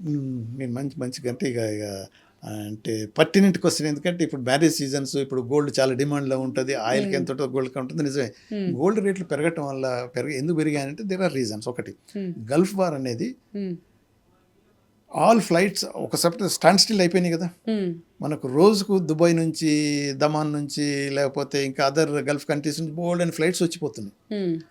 బోల్డ్ అంత గోల్డ్ వచ్చి ఇండియాలో పడుతున్నది. అవన్నీ ఫ్లైట్స్ బంద్ కావటం వల్ల గోల్డ్ రావటం బంద్ అయింది. తర్వాత ఎనీ వార్ మొదలైనప్పుడు ఫస్ట్ ధర పెరిగేది ఏంటంటే గోల్డ్ పెరుగుతుంది. ఎందుకంటే ఆల్ అదర్ కరెన్సీస్ ఏమన్నా కావచ్చు, అతలకుతలం కావచ్చు, గోల్డ్ మాత్రం ఏం కాదు, అది అప్రిషియేట్ అవుతూనే ఉంటుంది. అది దాన్ని కరిగిపోదు, నష్టపోదు. అందుకని గోల్డ్ ప్రతి ఒక్కరు దాచుకుంటారు. సో రెండు అన్నట్టు ఏంటి, ఇంటర్నేషనల్ మార్కెట్లో గోల్డ్ రేట్ పెరిగిపోవడం అనేది, తర్వాత మనకి ఇండియాకు గోల్డ్ ఏదైతే మార్గం ఉంది గల్ఫ్ కంట్రీస్ నుంచి, పర్టికులర్లీ ఈ దుబాయ్ అయినా, సౌదీ నుంచి అయినా, అదర్ మస్కట్ ఈ ఏరియాస్ నుంచి అన్ని గోల్డ్ అండ్ ఫ్లైట్స్ ద్వారా గోల్డ్ వచ్చేది. ఈ ఏవియేషన్ ఫ్లైట్స్ అన్ని బంద్ కావటం వల్ల, రిస్ట్రిక్ట్ కావటం వల్ల వచ్చే గోల్డ్ ఆగిపోయింది. అయితే వారు కంప్లీట్గా స్టాప్ అయిన తర్వాత కొంత టైం పడుతుంది సెటిల్ కానికి. ఆ ఫ్లో కావాలి, మళ్ళీ ఆ ఫ్లో వచ్చినప్పుడు ఆటోమేటిక్గా రేట్. రష్యా కూడా మళ్ళీ గోల్డ్ సేల్ చేస్తుంది. ఎగ్జాక్ట్లీ అదే నేచురల్ గా. ఇప్పుడు ఈ రిస్ట్రిక్షన్స్, ఆంక్షలన్నీ దూరం అయిపోతాయి. రష్యా దగ్గర గోల్డ్ ఉంది. వాళ్ళు వార్ అయిపోతే ఇక్కడ నుంచి గల్ఫ్ నుంచి వచ్చేది, తర్వాత వేరియస్ అదర్ సోర్సెస్ నుంచి కూడా సప్లైస్ ఉంటాయి కాబట్టి రేట్ తప్పకుండా పడిపోతుంది. There is no doubt. కాకపోతే ఇది సీజన్ కాబట్టి, చాలా అవసరం కాబట్టి ఈ టైంకు ఈ వార్ రావటం వల్ల ఇంకా ఎస్కలేట్ అయిపోయింది రేట్. సో దానివల్ల మనకు ప్రాబ్లం ఏమి ఉండకూడదు. కాకపోతే ఏంటంటే ఈ వార్ టైంలో ఏం చేస్తారంటే ప్రతి ఒక్కరు గోల్డ్ కొనుక్కుంటారు. మన ఇక్కడ మ్యారేజెస్, మనకు అకేషన్స్, సోషల్ అకేషన్స్ మనం అనుకున్నా కానీ, ఇటు యూరోపియన్ సైడ్ అయినా, ఇటు CIS countries, various other countries, ASEAN కంట్రీస్లో వాళ్ళు ఏం చేస్తారంటే వార్ టైం కాబట్టి సేఫెస్ట్ థింగ్ ఏంటంటే గోల్డ్ అనేది తీసుకొని పక్క పెట్టుకుంటారు. దానివల్ల కూడా రేట్లు పెరిగిపోయినాయి. So after war it will come down, మళ్ళీ తగ్గే ఛాన్సెస్ ఉంటాయి చాలా వరకు. Okay sir. సార్ ఇప్పుడు ఇరాన్ సుప్రీం లీడర్ ఖమేనీని ఎప్పుడైతే చంపేశారో వాళ్ళ కొత్త సుప్రీం లీడర్ వచ్చారు. అంటే వాళ్ళు మెయిన్ సుప్రీం లీడర్ని ఎప్పుడైతే అటాక్ చేస్తారో దాన్నే చాలా డైజెస్ట్ చేసుకోలేకపోయారు. ఇప్పుడు వచ్చిన ఈ కొత్త సుప్రీం లీడర్ అవన్నీ మనసులో పెట్టుకొని, వాళ్ళ ఫాదరే కాబట్టి ఇంకా ఎక్కువ విరుచుకుపడే ఛాన్సెస్ ఉంటుందా సార్ అగ్రెసివ్గా? ఎక్సలెంట్ క్వశ్చన్, కరెక్టే. ఎందుకనంటే ఇప్పుడు ఫస్ట్ ఇది అలీ ఖమేనీ సుప్రీం లీడర్గా ఎంతో కాలం ఎక్స్పీరియన్స్తో వచ్చిన బాధలు పడి లేకపోతే అనుభవించి ఇవన్నీ ఉన్నాయి కాబట్టి కొంతవరకు ఓకే వాళ్ళ ఐడియాలజీ. ఇప్పుడు ఇరాన్ గవర్నమెంట్ ఏదో ప్రజాక్షేమం గురించి బెస్ట్ గవర్నమెంట్ అని కాదు, సప్రెస్ చేస్తుంది ఆ ఐడియాలజీ. అపోజిషన్ వాళ్ళందరినీ ఇక క్రూరంగా శిక్షించడం చాలా ఘోరంగా, అది ఇస్లామిక్ రివల్యూషనరీ గార్డ్ అనేది వాళ్ళది ఒక క్రూరత్వం చాలా ఉండేది. అయితే వాళ్ళు కొంతవరకు హ్యూమానిటేరియన్ యాంగిల్ ఎక్కువ చూపించేవాళ్ళు. ఉమ్, ఇప్పుడు మీరు అన్నారు కదా, ఆ తరం వాళ్ళని ఎలిమినేట్ చేసినప్పుడు సెకండ్ తరం వచ్చిన వాళ్ళకి ఏంటంటే ఇంకా హార్డ్ కోర్ వస్తున్నారు, కానీ ఉమ్, ఈవెన్ మోడరేట్గా ఉన్న వాళ్ళు హార్డ్ కోర్ అయిపోతారు. అవును. ఎందుకంటే వాళ్ళ లీడర్షిప్ను, వాళ్ళ లీడర్స్ను వాళ్ళ అర్థం చేయడం, వాళ్ళ దేశాన్ని నాశనం చేయడం, వాళ్ళ పిల్లల్ని చంపేయడం అనేది ఏమైందంటే ఉమ్, ఆటోమేటిక్గా వీళ్ళందరికీ ఇంకా ఏమంటారు, their blood will be boiling more. Um, so అందుకని ఇప్పుడు ఇప్పుడు నిన్న ఒక పెద్ద ఆర్టికల్ వాళ్ళు అమెరికన్ వాళ్ళు రాసి పంపిన ప్రకారం ఏమవుతుందంటే, ట్రంప్ అనుకున్న ప్రకారం వాళ్ళ లీడర్షిప్ ఎలిమినేట్ చేసాం కాబట్టి మేము అనుకున్న వాళ్ళని, అందుకని అన్నట్టుగా ట్రంప్ ఓపెన్గా డిక్లేర్ చేస్తున్నాడు, నన్ను న్యూ లీడర్ ఎవరు వస్తుంటే నేను సెలెక్ట్ చేస్తాను, um, I will have my man as supreme leader, అది దాన్ని డంబాలు పరికాడు. ఉమ్, ఎక్కడ పట్టించుకుంటారు. అవును. సో ఇప్పుడు వచ్చిన మళ్ళీ నిన్న ఇచ్చిన ఆయన స్టేట్మెంట్ ప్రకారం ఉమ్, అప్పుడున్న లీడర్స్ కంటే ఇప్పుడు వచ్చిన వాళ్ళు ఇంకా హార్డ్ కోర్ వస్తున్నారు కాబట్టి, ఉమ్, అదే కాకుండా వీళ్ళ తర్వాత ఇంకెవరు వస్తారో, ఉమ్, ఎవరు ఎంతవరకు ఏది ఈ నెగోషియేషన్లో పాల్గొన్న వాళ్ళు ఏదైతే అగ్రిమెంట్స్ ఉంటాయి ఎంతవరకు ఆనర్ చేస్తారో అంత ఇప్పుడు డౌట్ఫుల్ అనేది అమెరికన్స్ అంటున్నారు. ఉమ్, వీళ్ళు కూడా ఇరానియన్స్ ఏమంటారంటే నెగోషియేషన్స్ అంటారు, పీస్ టాక్స్ అంటారు, వెనక నుంచి మీరు ప్రిపేర్ అయిపోయి మీ బలగాలను తెప్పించుకోనికి time, you are buying time, um, మేము నెగోషియేషన్ కూర్చున్నాడు మమ్మల్ని వచ్చి అటాక్ చేస్తారు, అందుకని వీ డోంట్ ట్రస్ట్ యూ అని వీళ్ళు అంటున్నారు. Um, so there is trust gap widening ఉన్నది కాబట్టి, ఉమ్, అందుకని ఈ మధ్యవర్తిత్వం అనేది ఈ నలుగురు ఏదైతే పాకిస్తాను, ఈజిప్టు, టర్కీ, తర్వాత వీళ్ళు సౌదీ అరేబియా ఎప్పుడైతే చేస్తున్నారో ఉమ్, వాళ్ళు ఎంతవరకు ఉమ్, ఇరానియన్ ఒపీనియన్ రిఫ్లెక్ట్ చేయగలుగుతున్నారో క్లారిటీ లేదు. ఉమ్, ఎందుకంటే మెసేజెస్ ఎక్స్చేంజ్ అవుతున్నాయని ఇరానియన్ ఇప్పుడు ఒప్పుకుంది, అవును. ట్రంప్ కూడా అదే అంటున్నాడు. ఉమ్, అంటే ఫేస్ టు ఫేస్ కూర్చొని మాట్లాడే పరిస్థితులు లేదు, ఎందుకంటే వాళ్ళు నెగోషియేషన్స్కి వస్తే అక్కడే చంపేయచ్చు కదా వీళ్ళు, ఉమ్, అమెరికన్స్, ఇజ్రాయలీస్. ఉమ్, హమాస్ వాళ్ళు అవును. ఖతార్కి వచ్చి నెగోషియేషన్కి వచ్చారు, ఉమ్, ఇజ్రాయెల్ అటాక్ చేసింది, ఉమ్, అంటే they are known for it. Um, అందుకనే ఇప్పుడు supreme leader in person TV ముందుకు రావట్లేదు, అసలు బతుకున్నాడా చచ్చిపోవడా అనేది ఒక్కసారి వాళ్ళు ఈవెన్ సెల్ ఫోన్ వాడినా కానీ ఆ సిగ్నల్స్ అని వాళ్ళని ఖతం చేస్తున్నారు. అవును. అసలు ఆ నెక్స్ట్ డే సుప్రీం లీడర్ కూడా చనిపోయారు, అసలు ఎక్కడా కనిపించట్లేదు అనే టాక్ కూడా వచ్చింది. అందుకని ఇప్పుడు వాళ్ళు they are very careful. Um, first mistake వాళ్ళు ఆ రోజు చేసింది 28th నాడు. ఉమ్, యాక్చువల్గా ఈ వార్ సిచ్యువేషన్ అంటే అనుకోలేదు, నెగోషియేషన్స్ అవుతున్నాయి స్విట్జర్లాండ్లో, ఉమ్, జెనీవాలో అవుతున్నాయి, ఆల్మోస్ట్ అగ్రి అవుతున్నాము, ఉమ్, ఏది శాంతి నెలకొంటుంది ఉమ్, అనే హోప్లో ఉన్నారు వాళ్ళు. ఉమ్, సో నెక్స్ట్ వాళ్ళు మీటింగ్ పెట్టుకొని ఏంటి ఇక నెక్స్ట్ ఏమి డిస్కస్ చేసుకోవాలి, ఎలా హౌ టు ప్రొసీడ్ విత్ అనే పద్ధతిలో వాళ్ళు మాట్లాడుకుందామని అక్కడ ఇరాన్లో అందరు గ్యాదర్ అయితే, ఇదే ఛాన్స్ ఇంతకన్నా మంచిది దొరకదని నెతన్యాహు ట్రంప్ను ప్రెషర్ చేసి ప్రాసిక్యూట్ చేసి అటాక్. ఉమ్, ఆయన ఈ ఆర్డర్ ఇచ్చింది ఎయిర్ ఫోర్స్ 1 అంటే ఆయన ఫ్లైట్ ఈ పామ్ బీచ్ తర్వాత ఈ DC వైట్ హౌస్ మధ్యన ఆయన ఫ్లయింగ్ చేస్తుంటాడు, పోయి గోల్ఫ్ ఆడుకొని వస్తుంటాడు, ఇదంతా ఉంటుంది కదా. ఉమ్, ఫ్లైట్లో ఎయిర్పోర్ట్ దాంట్లో ఎక్కి ఆర్డర్ ఇచ్చేసిండు అటాక్ చేయమని. ఉమ్, నార్మల్గా ఏం చేస్తారంటే ప్రెసిడెంట్ ఏదైనా వార్ రూమ్లోకి పోయి అంత కూర్చున్నప్పుడు అప్పుడు అన్నీ ఇలా మొదలవుతాయి. ఉమ్, ఆయన ఇమీడియట్ అని పూజ చేసేసి ఉమ్, ఆర్డర్స్ వచ్చేసి అలా చేసిండ్రు. అందుకనే వాళ్ళకి ఏంటంటే ఎవరైనా కానీ ఇప్పుడు వీళ్ళతో డైరెక్ట్ టాక్స్ కొని ఇప్పుడు ఓకే ఉమ్, ఇప్పుడు ఏమన్నారంటే మోడరేట్ లీడర్స్తో మేము మాట్లాడుతున్నాం అని ట్రంప్ అన్నాడు. ఉమ్, ఏది పార్లమెంట్ స్పీకరు, ఉమ్, తర్వాత ఫారెన్ మినిస్టరు, ఉమ్, ఈవెన్ ప్రెసిడెంట్ ఆల్సో మోడరేట్ అంటున్నారు. ఉమ్, కానీ వీళ్ళంతా వచ్చి ఎక్కడన్నా నెగోషియేట్ చేస్తున్నట్టు ఉమ్, జరిగితే వాళ్ళు సేఫ్గా ఉంటారనేది నమ్మకం అయితే లేదు. అవును. సో ఆ ట్రస్ట్ డెఫిసిట్ దూరం అంటే ఎంత పెరిగిపోయిందంటే it has become very wide. అవును. సో అందుకనే ట్రంప్ కూడా అంటున్నారు, లేదు టైం పడుతుంది, అందుకని 10 రోజులు ఎక్స్టెన్షన్ ఇచ్చాను. ఉమ్, సో ఏది ఏమైనా కానీ ఇప్పటికైనా ట్రంప్ ఫేస్ సేవింగ్ ఫార్ములా కనుక దొరికితే వెంటనే ఆపేసుకుంటాడు. ఉమ్, ఈ బలగాలను ఎందుకు దించుతున్నాడు అని అంటే ఎస్ ప్రెషర్ తోటి అనుకున్నవి సాధించాలని. ఉమ్, వర్స్ట్ కమ్ వర్స్ట్ మరి ఇక పిచ్చోడు కాబట్టి ఉమ్, వీళ్ళు కాకపోతే కొంతమంది దింపుతాడు అక్కడ, అవును. ఉమ్, కొంతమంది దింపిన తర్వాత క్యాజువాలిటీస్ పెరుగుతాయి. ఉమ్, సో అప్పుడేమవుతుందంటే ఇంకా పిచ్చోడైపోయినట్టయితే మిగతా వేరియస్ ఏరియాస్ల మీద బొంబార్డింగ్ మొదలు పెడతారు. అప్పుడు వాళ్ళు మొదలు పెడతారు. But already China and then Russia want occupy చేయటం కనుక మొదలు పెడితే ఇరానియన్ ల్యాండ్ను, so we will enter, will support Iran. అప్పుడేమవుతుందంటే ఇక మీరు అన్నట్టు World War III, third world war అయ్యే పాసిబిలిటీస్ ఉంటాయంటే ఎస్. అప్పుడు ఇరాన్ ఏం చేస్తుంది, అమెరికా మీద పోయి బాంబులు వేయలేదు కాబట్టి నైబర్ కంట్రీస్ అంటుంది, నైబర్ కంట్రీస్ మీద వీళ్ళ స్థావరాలు ఉన్నాయని చుట్టుపక్కల మొత్తం బొంబార్డింగ్ అవుతుంది, వాళ్ళు రెస్పాండ్ చేయాల్సి వస్తుంది. సో అది ఎస్కలేట్ అయిపోతుంది. సో దాంతో ఇప్పుడు మళ్ళీ చైనా, మన రష్యా చైనా వాళ్ళు కూడా ఎంటర్ అయినప్పుడు సో వేరియస్ అదర్ కంట్రీస్ కూడా మళ్ళీ ఇప్పుడు ఫైనల్లీ ఎంతో ట్రై చేస్తున్నాడు ఇది ట్రంప్ ఈ నాటో యూరోపియన్స్ ఇన్వాల్వ్ చేయాలని. ఇప్పుడైతే నిన్న స్పెయిన్ కూడా అన్నది నో ఫ్లైట్స్, అమెరికన్ ఫ్లైట్స్ వాళ్ళ ఆకాశాల నుంచి వెళ్ళటానికి వీల్లేదు, ఓవర్ ఫ్లయింగ్స్ ప్రొహిబిట్ అని చెప్పేసింది.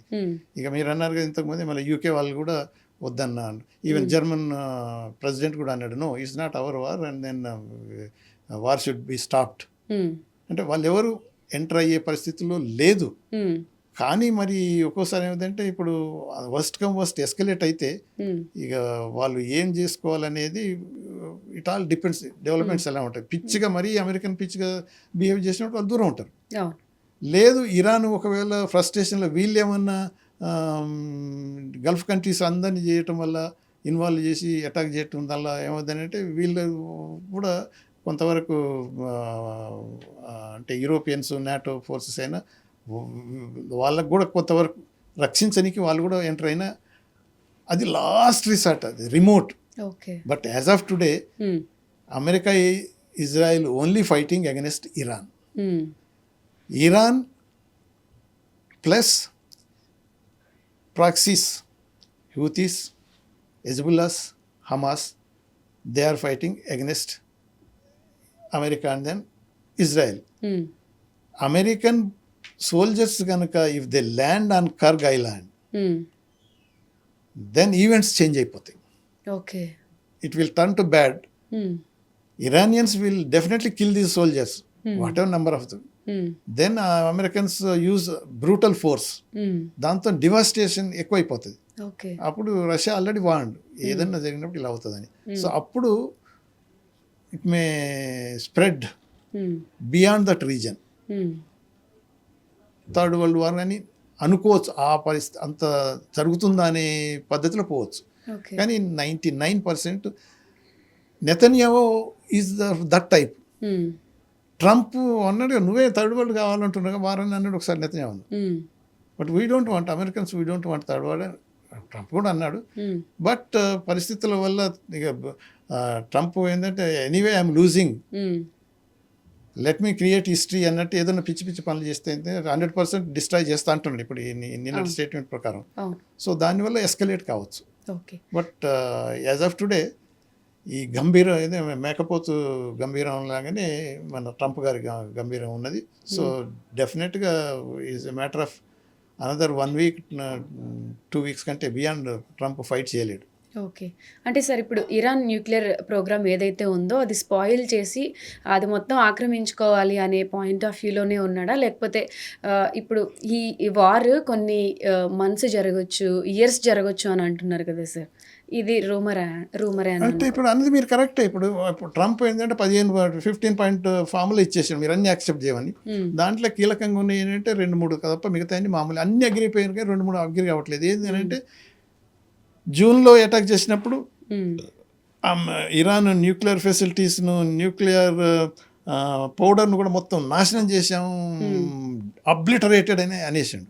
ఇప్పుడేమంటున్నాడు అంటే ఒకసారి 650 kgs ఎన్రిచ్డ్ యురేనియం అంటాడు, ఇంకోసారి 1000 kgs ఉంటుంది. ఏదో ఓకే మెటీరియల్ ఉంది, అది అమెరికా తీసుకోవాలి, hand over that nuclear material to us. తర్వాత keep Hormuz free or hand over to us. ఈ 2 విషయాలలో మాత్రం ఇరాన్ చెప్పేది ఏంటంటే no, there is a gap. అది how to bridge that gap అనేది నెగోషియేషన్స్ ఎలా మొదలవుతాయి అనేది న్యూక్లియర్ ఆర్మ్స్, న్యూక్లియర్ మెటీరియల్ మొత్తం హ్యాండ్ ఓవర్ చేసే పద్ధతిలో లేదు. ఓకే.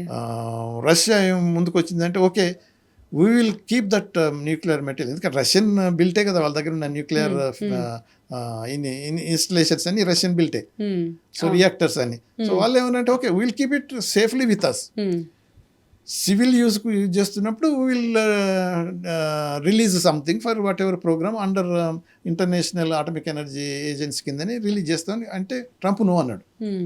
సో వర్స్ట్ కనుక అదేంటి అయితే జరగవచ్చు, నథింగ్ ఈజ్ ఇంపాసిబుల్. కాకపోతే అమెరికన్ చేతిలోనే ఉండాలి, మేము ఇది 650 లేకపోతే 1000 కిలోగ్రాముల ఎన్రిచ్డ్ న్యూక్లియర్ మెటీరియల్ ఉంది, మేమే తీసుకుంటాం, అమెరికా తీసుకెళ్తాము అని ట్రంప్ అనటం అనేది అది పాసిబుల్ మాత్రం కాకపోవచ్చు. ఒకవేళ దానికి ప్రయత్నం చేస్తారు వీళ్ళు, మెరైన్స్ వాళ్ళని సోల్జర్ చేశారనుకో, ఆ ఏరియాకు పోయిన దారిలోనే వీళ్ళందరూ చాలామంది చనిపోతారు, అమెరికన్ సోల్జర్స్. ఇంకా పెద్ద అట్ హోమ్ చాలా గొడవలు అయిపోతాయి. సరే 80% అమెరికన్స్ ఇప్పుడు అసలు ఈ వార్కి సపోర్టే చేయట్లేదు, అయినా కూడా ట్రంప్ అంత డేర్గా ఎందుకు ఎవరు చెప్పినా వినకుండా ఈ స్టెప్ తీసుకున్నాడు అనుకోవచ్చు సార్? మీరు మంచి క్వశ్చన్ అడిగారు. ఒకసారి అదే జర్నలిస్ట్ అడిగితే మరి what are the factors which can restrain you and then stop you waging war అంటే nothing, only my conscience. As long as I feel in my bone, I will continue this అన్నాడు. If I feel in my bone pain, I will stop అన్నాడు. అని అంటే is of his own. కాకపోతే ఏంటంటే అది అన్నాం కదా, మేకపోతే గంభీరం లెక్క ఉంటుంది. కానీ ఇప్పుడు ఈ ఎలక్షన్స్, మిడ్ టర్మ్ ఎలక్షన్స్ మొదలవుతున్నాయి. ఇప్పుడు రిపబ్లికన్ క్యాండిడేట్స్ తర్వాత ఈవెన్ మగ అనేది ఏదైతే ఉందో దాంట్లో సగం మంది కంటే ఎక్కువ అపోజ్ చేస్తున్నారు ఆయన ఓన్. ఈవెన్ క్యాబినెట్ లో మామూలుగా ఇప్పుడు వైస్ ప్రెసిడెంట్ అగ్రి కావట్లేదు అని పెద్దగా వచ్చింది మనకు న్యూస్. మిగతా అదర్ క్యాబినెట్ మెంబర్స్ కూడా they are not all for war. కాకపోతే ఏంటంటే మన దగ్గర లెక్క కాదు కదా, ఏది క్యాబినెట్ ఫామ్ కావాలంటే కనీసం నువ్వు మెంబర్ ఆఫ్ పార్లమెంట్ అయ్యి ఉండాలి, ప్రజలు ఎన్నుకుంటేనే వస్తావు. అక్కడ అలా కాదు, president can pick up what to say chaprasi somewhere else in a school and bring you and put as he is the minister of interior అంటాడు. కాకపోతే ఏంటంటే సెనేట్ అప్రూవ్ చేయాలి. సెనేట్ అపాయింట్ చేసిన తర్వాత ఎన్నో క్వశ్చన్లు వేస్తారు, ఆ మాత్రం నాలెడ్జ్ అయితే అపాయింట్ చేయడు. So he is not responsible to the people. ఏదైతే క్యాబినెట్ మినిస్టర్ అంటాం, సెక్రటరీస్ అంటాం, is only responsible to the president. ఈరోజు నువ్వు ఇక్కడ కూర్చోవాలి, రేపు గెట్అవుట్ అంటే వెళ్ళిపోవాలి. అందుకనే ప్రతి ఒక్కరు ఇప్పుడు మనం క్యాబినెట్ మీటింగ్ అయినప్పుడు మనం చూస్తే అంతా నిలబడి yes boss you are the great అంటా ఉన్నారు. అంటే ఆ పద్ధతులు ఉన్నది కాబట్టి ఆయన మీద కంట్రోల్, రిస్ట్రిక్షన్ అనేది కాంగ్రెస్ చేయగలుగుతుంది. కానీ కాంగ్రెస్ చేయట్లేదు. మొన్న ఏది limiting of president of his war powers అనేది డెమోక్రాట్స్ చాలామంది రిజల్యూషన్ పాస్ చేయడానికి ట్రై చేశారు. రిపబ్లికన్ వాళ్ళు సెనేట్స్ వాళ్ళంతా డౌన్ చేశారు. అప్పుడు వాళ్ళు అన్నారు ఏంటి యు ఆర్ నాట్ అంటే not feeling responsible to your own voters. మీ ఈ పవర్ కాంగ్రెస్ది, declaring war is with Congress. But Trump already వారే చేస్తున్నాడు. వారు ఏమంటే నేను వార్ చేయట్లేదు, ప్రియంప్టివ్ స్ట్రైక్ చేశాను అన్నాడు మొదట. ఇప్పుడు వార్ అనేది ఇన్ని రోజులు అవుతుంది, ఇప్పటిదాకా కాంగ్రెస్ అప్రూవల్ లేదు, అయినా కానీ కంటిన్యూ అవుతుంది. సో దాన్ని రిస్ట్రిక్ట్ చేయడానికి, ప్రెసిడెంట్ పవర్స్ రిస్ట్రిక్ట్ చేయడానికి ఎన్ని ప్రయత్నాలు చేసిన లేదు. ఎందుకంటే వాళ్ళకు కాంగ్రెస్లో అటు సెనేట్లో మెజారిటీ ఉంది రిపబ్లికన్స్. సార్ ఇప్పుడు మన ఇండియాలో వార్ జరగకపోయినా మన ఇండియన్స్ గల్ఫ్ కంట్రీస్లో చాలా మంది ఉన్నారు, లక్షలాది మంది ఉన్నారు. ఇప్పుడు వాళ్ళందరూ కూడా ప్రాణాలు గుప్పెట్లో పెట్టుకునే ఉన్నారు. అసలు ఇప్పుడు వాళ్ళ సిచ్యువేషన్ ఏంటి సార్? అంటే వాళ్ళని ఇప్పుడు సేఫ్ సైడ్ ఇక్కడ తీసుకురావడం బెటరా, అక్కడ ఉంటే నిజంగా వాళ్ళు సేఫ్గా ఉంటారు? మీరు మంచి క్వశ్చన్ చేశారమ్మా. ఎందుకంటే మనకు 95 లక్షల నుంచి 1 కోటి వరకు మన ఇండియన్ కార్మికులు అక్కడ గల్ఫ్ దేశాలలో ఉన్నారు. గల్ఫ్ దేశాలలో వాళ్ళు పనిచేస్తున్నారు కాబట్టి మనకు 35 billion worth of what ever remittances వాళ్ళు పంపించారు. అంటే లార్జెస్ట్ రెమిటెన్సెస్ వచ్చేది ఏ కంట్రీ కంటే ఇండియాకే, బయట నుంచి. సో ఇప్పుడు వాళ్ళు ఈ వార్ వల్ల ఎంత డిస్టర్బ్ అయ్యారంటే, ఒకటి ఫస్ట్ వాళ్ళ సెక్యూరిటీ, సేఫ్టీ అండ్ సెక్యూరిటీ ఒకటి పర్సన్. దాని తర్వాత చాలా వరకు అన్ని మూతపడిపోయినాయి కాబట్టి పనులు, ఫ్యాక్టరీస్, వేరియస్ యాక్టివిటీస్, వాళ్ళకి ఇప్పుడు జీతాలు. ఇది కనుక ఇంకా వార్ ఎస్కలేట్ అయితే వాళ్ళందరినీ ఇంకా తీసుకురానికి, ఎవాక్యువేట్ చేసి తీసుకురానికి మొన్న క్యాబినెట్ మీటింగ్ కూడా మన ప్రైమ్ మినిస్టర్, తర్వాత సెక్యూరిటీ క్యాబినెట్ ఏదైతే ఉంటుందో గ్రూప్ వాళ్ళంతా సీరియస్గా డిస్కస్ చేసిందంటే కువైట్లో అప్పుడు ఎప్పుడైతే జరిగిందో ఇరాక్ వార్ అప్పుడు మనం అంతా మ్యాసివ్ స్కేల్లో ఎవాక్యువేట్ చేసాం, తీసుకొచ్చాం వాళ్ళందరినీ స్పెషల్ ఫ్లైట్లలో పెట్టి బోల్డంతమంది లక్షల మంది తీసుకొచ్చాం. అటువంటి పరిస్థితి ఇప్పుడు ఏర్పడుతుందా, ఏర్పడితే ఏమేమి ప్రిపరేషన్ చేయాలని ఆల్రెడీ గవర్నమెంట్ అంటే ఆ మోడ్లో వచ్చేసింది, ఆలోచిస్తుంది. కాబట్టి ఒకవేళ అటువంటి పరిస్థితి వస్తే మ్యాసివ్ ఎవాక్యువేషన్ చేయాల్సి వస్తుంది. ఓకే, ఇది వార్ ఎస్కలేట్ అయితే. As of today of course ఇంకా మనకు వారం 2 వారాల్లో క్లియర్ అయిపోతుంది, వారే ఆగిపోతుంది. ఇక అంటిల్ అన్లెస్ ట్రంప్ పిచ్చోడు కాకపోతే వార్ ఆగిపోతుంది. ఆల్రెడీ నిన్న పెద్ద న్యూస్ వచ్చింది ఏంటంటే ట్రంప్ మెంటల్ బ్యాలెన్స్ లేదు, is talking non sense in a meeting, public మీటింగ్లో. అదంతా చూసేస్తే నిజమే, ఇన్కోహరెంట్ అయిపోయిండు. సో అటువంటిప్పుడు ఏమైందంటే ఇక is the commander of chief. ఇప్పుడు ఏదో పిచ్చిగా ఆర్డర్ ఇస్తే డెమోక్రాట్స్ వాళ్ళు అన్నారు, ఇది సెనేటర్స్ కూడా అన్నారు, ఒకవేళ ఇల్లీగల్గా అన్కాన్స్టిట్యూషనల్ ఆర్డర్స్ ప్రెసిడెంట్ ఇచ్చినా మీరు పాటించకూడదు అని మేము డిఫెన్స్ ఫోర్సెస్ అందరికీ హెచ్చరిస్తున్నామని వాళ్ళు అన్నారు. ఇక వాడు ట్రంప్ ఏమంటే మీరంతా దేశద్రోహులు, మిమ్మల్ని కేసులు పెట్టి లోపల పెట్టేస్తా అన్నాడు. నువ్వేం పెట్టేస్తావు, ఇది నువ్వు ఇల్లీగల్గా నువ్వు ఏం చేసినా వాళ్ళు ఫాలో కాకూడదని మేము చెప్తున్నాం, అది మా డ్యూటీ, మేము రిప్రజెంటేటివ్స్ ఆఫ్ ది పీపుల్ అని అన్నారు. కానీ ఇన్కోహరెంట్గా కొన్నిసార్లు డిసిషన్ తీసుకున్నప్పుడు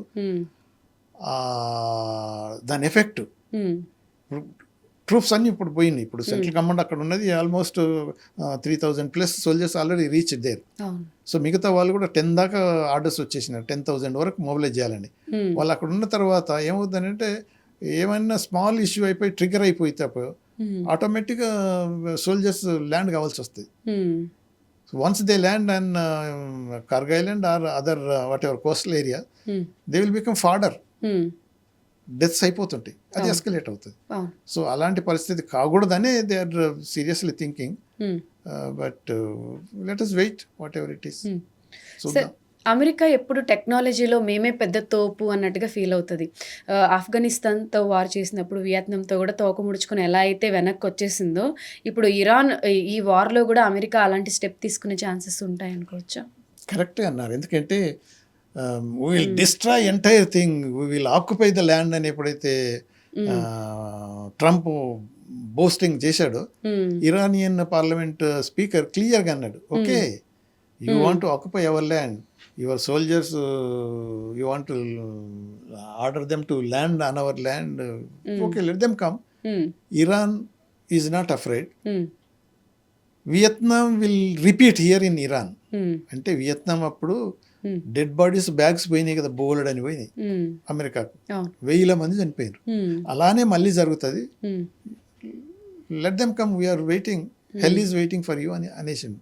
అంటే ఒకవేళ ఇరాన్ ల్యాండ్ సోల్జర్స్ కనుక ల్యాండ్ అయిపోయి ఆక్రమించుకోవాలి అనే ప్రయత్నాలు కనుక చేస్తే వార్ ఎస్కలేట్ అయిపోయి లార్జ్ నెంబర్ ఆఫ్ క్యాజువాలిటీస్ అమెరికాకు జరుగుతాయి. It will go on for long ఆ ప్లాన్ కనుక చేస్తే. కానీ ఆ పద్ధతిలో లేడు ఇప్పుడు ట్రంప్. దాని ఎందుకంటే ఇప్పుడు సూసైడల్ అది, ట్రంప్ కనుక అటువంటి ఆర్డర్ కనుక ఇచ్చేస్తే సూసైడల్ అవుతుంది. కాకపోతే ఓకే, కార్గ్ ఐలాండ్ మీద కన్నుబడ్డది కాబట్టి దాన్ని ఏదో అటెంప్ట్ చేసి దాన్ని ఆక్రమించుకోవాలని ప్రయత్నం చేయొచ్చు. కానీ అది కూడా అంత ఈజీగా జరిగే కాదు. ఎందుకంటే ఒకప్పుడు సెకండ్ వరల్డ్ వార్ అప్పుడు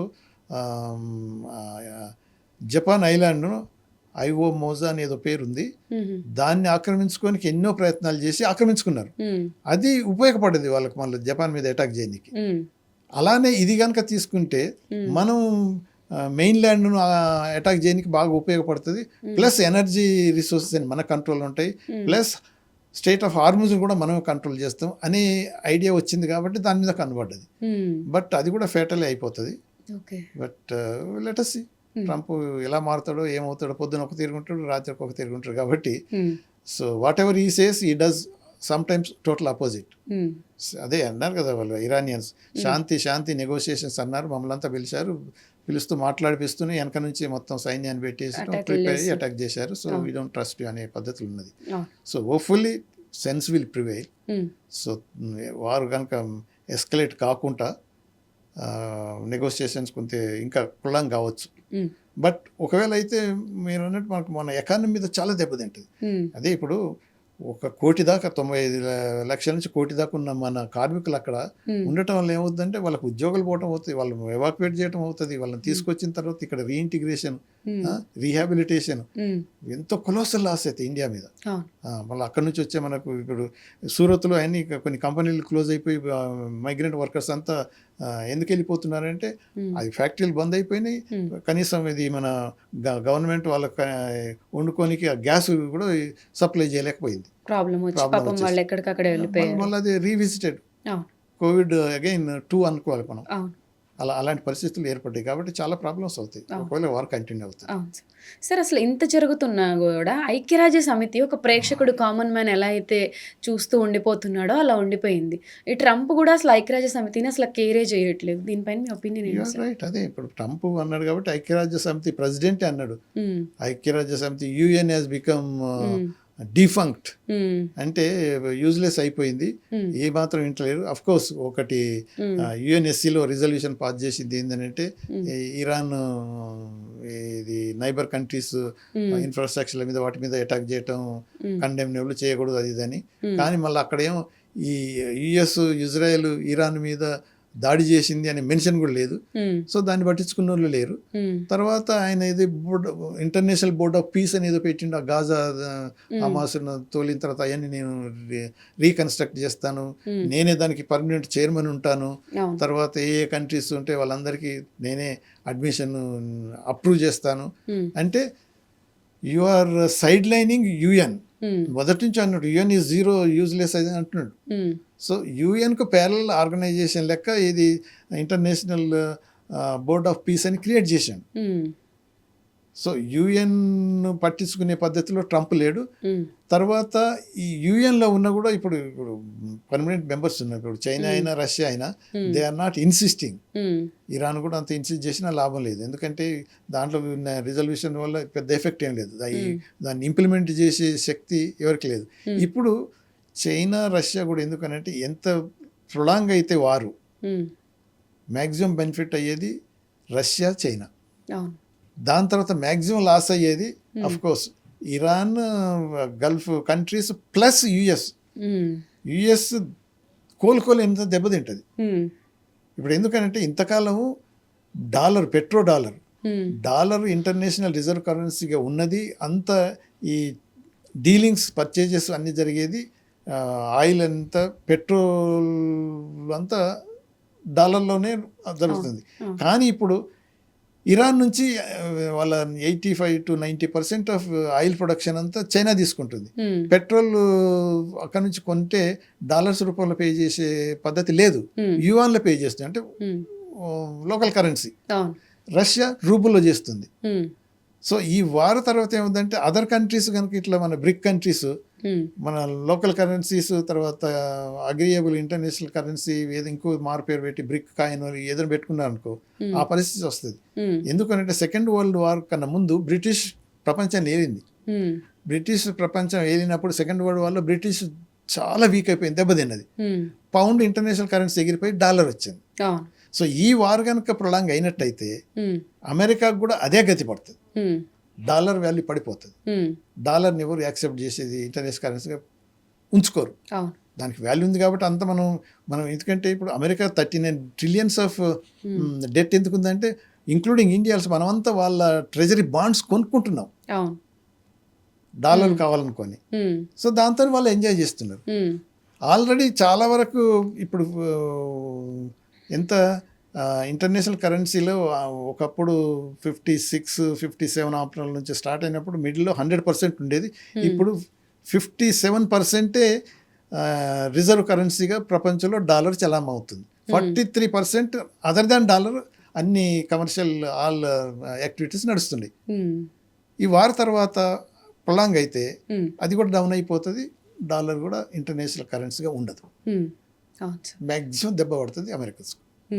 ఏదైనా ఇప్పుడు ఎఫెక్ట్ వాళ్ళ సైడే ఉంది, బట్ ఆయనకి మాత్రం అర్థం కావట్లేదు అనుకోవాలి ఇప్పుడు మీరు చెప్పేదాన్ని బట్టి. ఎగ్జాక్ట్లీ. ట్రంప్ తన సొంత అంటే పర్సనల్ ఇష్యూస్ను పక్కకు పెట్టుకొని like Epstein involvement neck deep involve అయి ఉన్నాడు.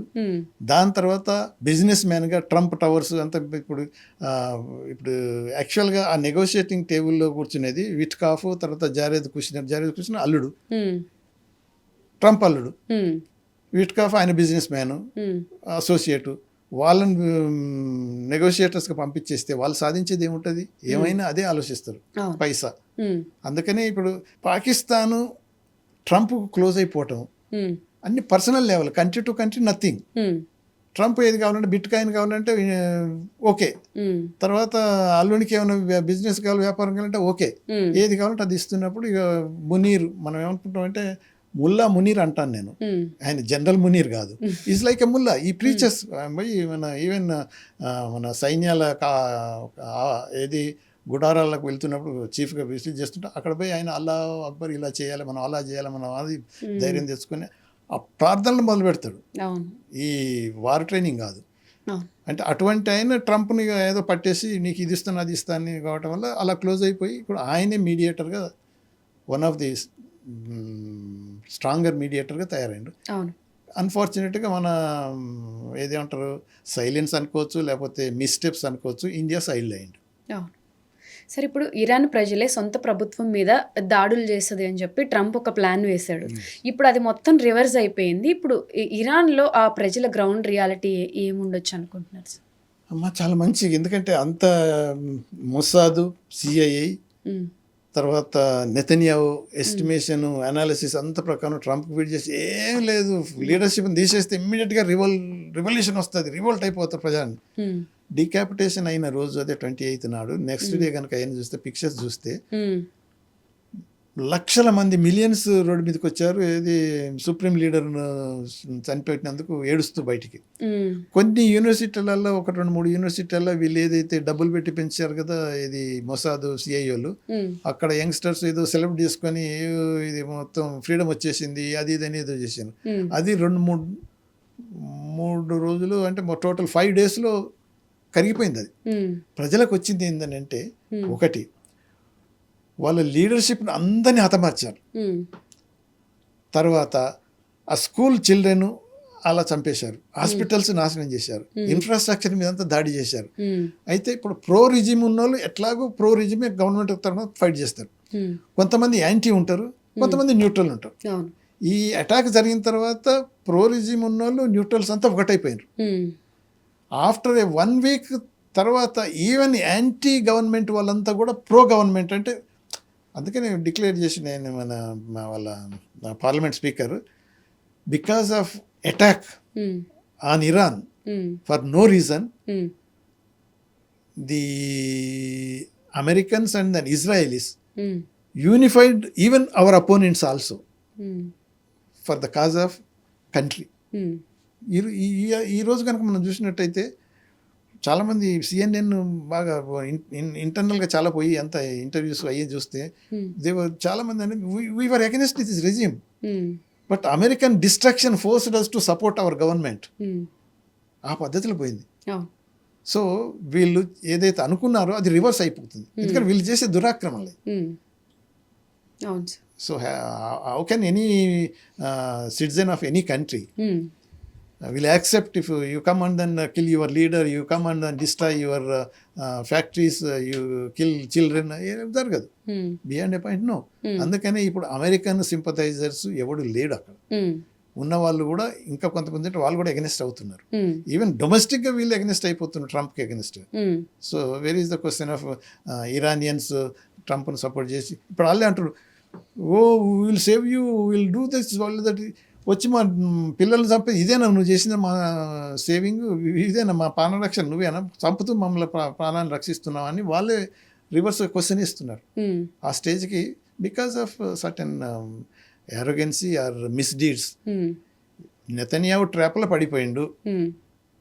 సో ఈ పర్సనల్ ఇష్యూస్ కప్పిపుచ్చుకోనికి ఇప్పుడు నెతన్యాహు మీరు అన్నారు కదా, ఆయన ఎక్కడో దాక్కుని అమెరికాని రెచ్చగొట్టి మొత్తం అంతా కూడా ఈయన హ్యాపీగా కూర్చొని చూస్తున్నట్టు అయిపోయింది సార్ ఇప్పుడు. ఎగ్జాక్ట్లీ ఇప్పుడు లేటెస్ట్గా ఏంటంటే అమెరికా అనేది ట్రంప్కి ఏదో పిచ్చోడు కదా, నేను మొత్తం మెరైన్స్ పంపించేసి 1000 కిలోల న్యూక్లియర్ ఫ్యూయల్ నేను తీసుకొని పోతాను, కబ్జా చేసేస్తానంటే నెతన్యాహు మా సోల్జర్స్ మాత్రం నేను పంపను, అయిపోయింది, అది మీ ఇష్టం మీరేం చేసుకోండి. అంతకుముందు ఏమన్నాడు, ఎస్ విల్ డూ ఇట్ అని దించేసిండు, ఇప్పుడు దూరం అయ్యండు నిన్నటి ప్రకారం. సో ఇప్పుడు ట్రంప్కు నెతన్యాహుకు ఏదైతే ఏమంటారు కామన్ థ్రెడ్ లెక్క ఉండి కామన్ కాజ్ లెక్క ఉండి ఏదైతే ఫైటింగ్ స్టార్ట్ అయిందో, ఇప్పుడు ఆల్రెడీ స్టార్టెడ్ డిఫరెన్సెస్. ఇజ్రాయెల్ చేతిలో పడిపోయి అమెరికాను బదనాం చేసావు, అమెరికాను నాశనం చేస్తున్నారని ప్రజలు ట్రంప్ని బ్లేమ్ చేస్తున్నారు. లేదు లేదు గంభీరంగా నేను డిక్టేట్ చేస్తాను, ఇజ్రాయెల్ మాట వినటం ఏంటి అని మొదట అన్నాడు. ఇక్కడ కూడా ఏమన్నాడు నెతన్యాహు, నోబడీ కెన్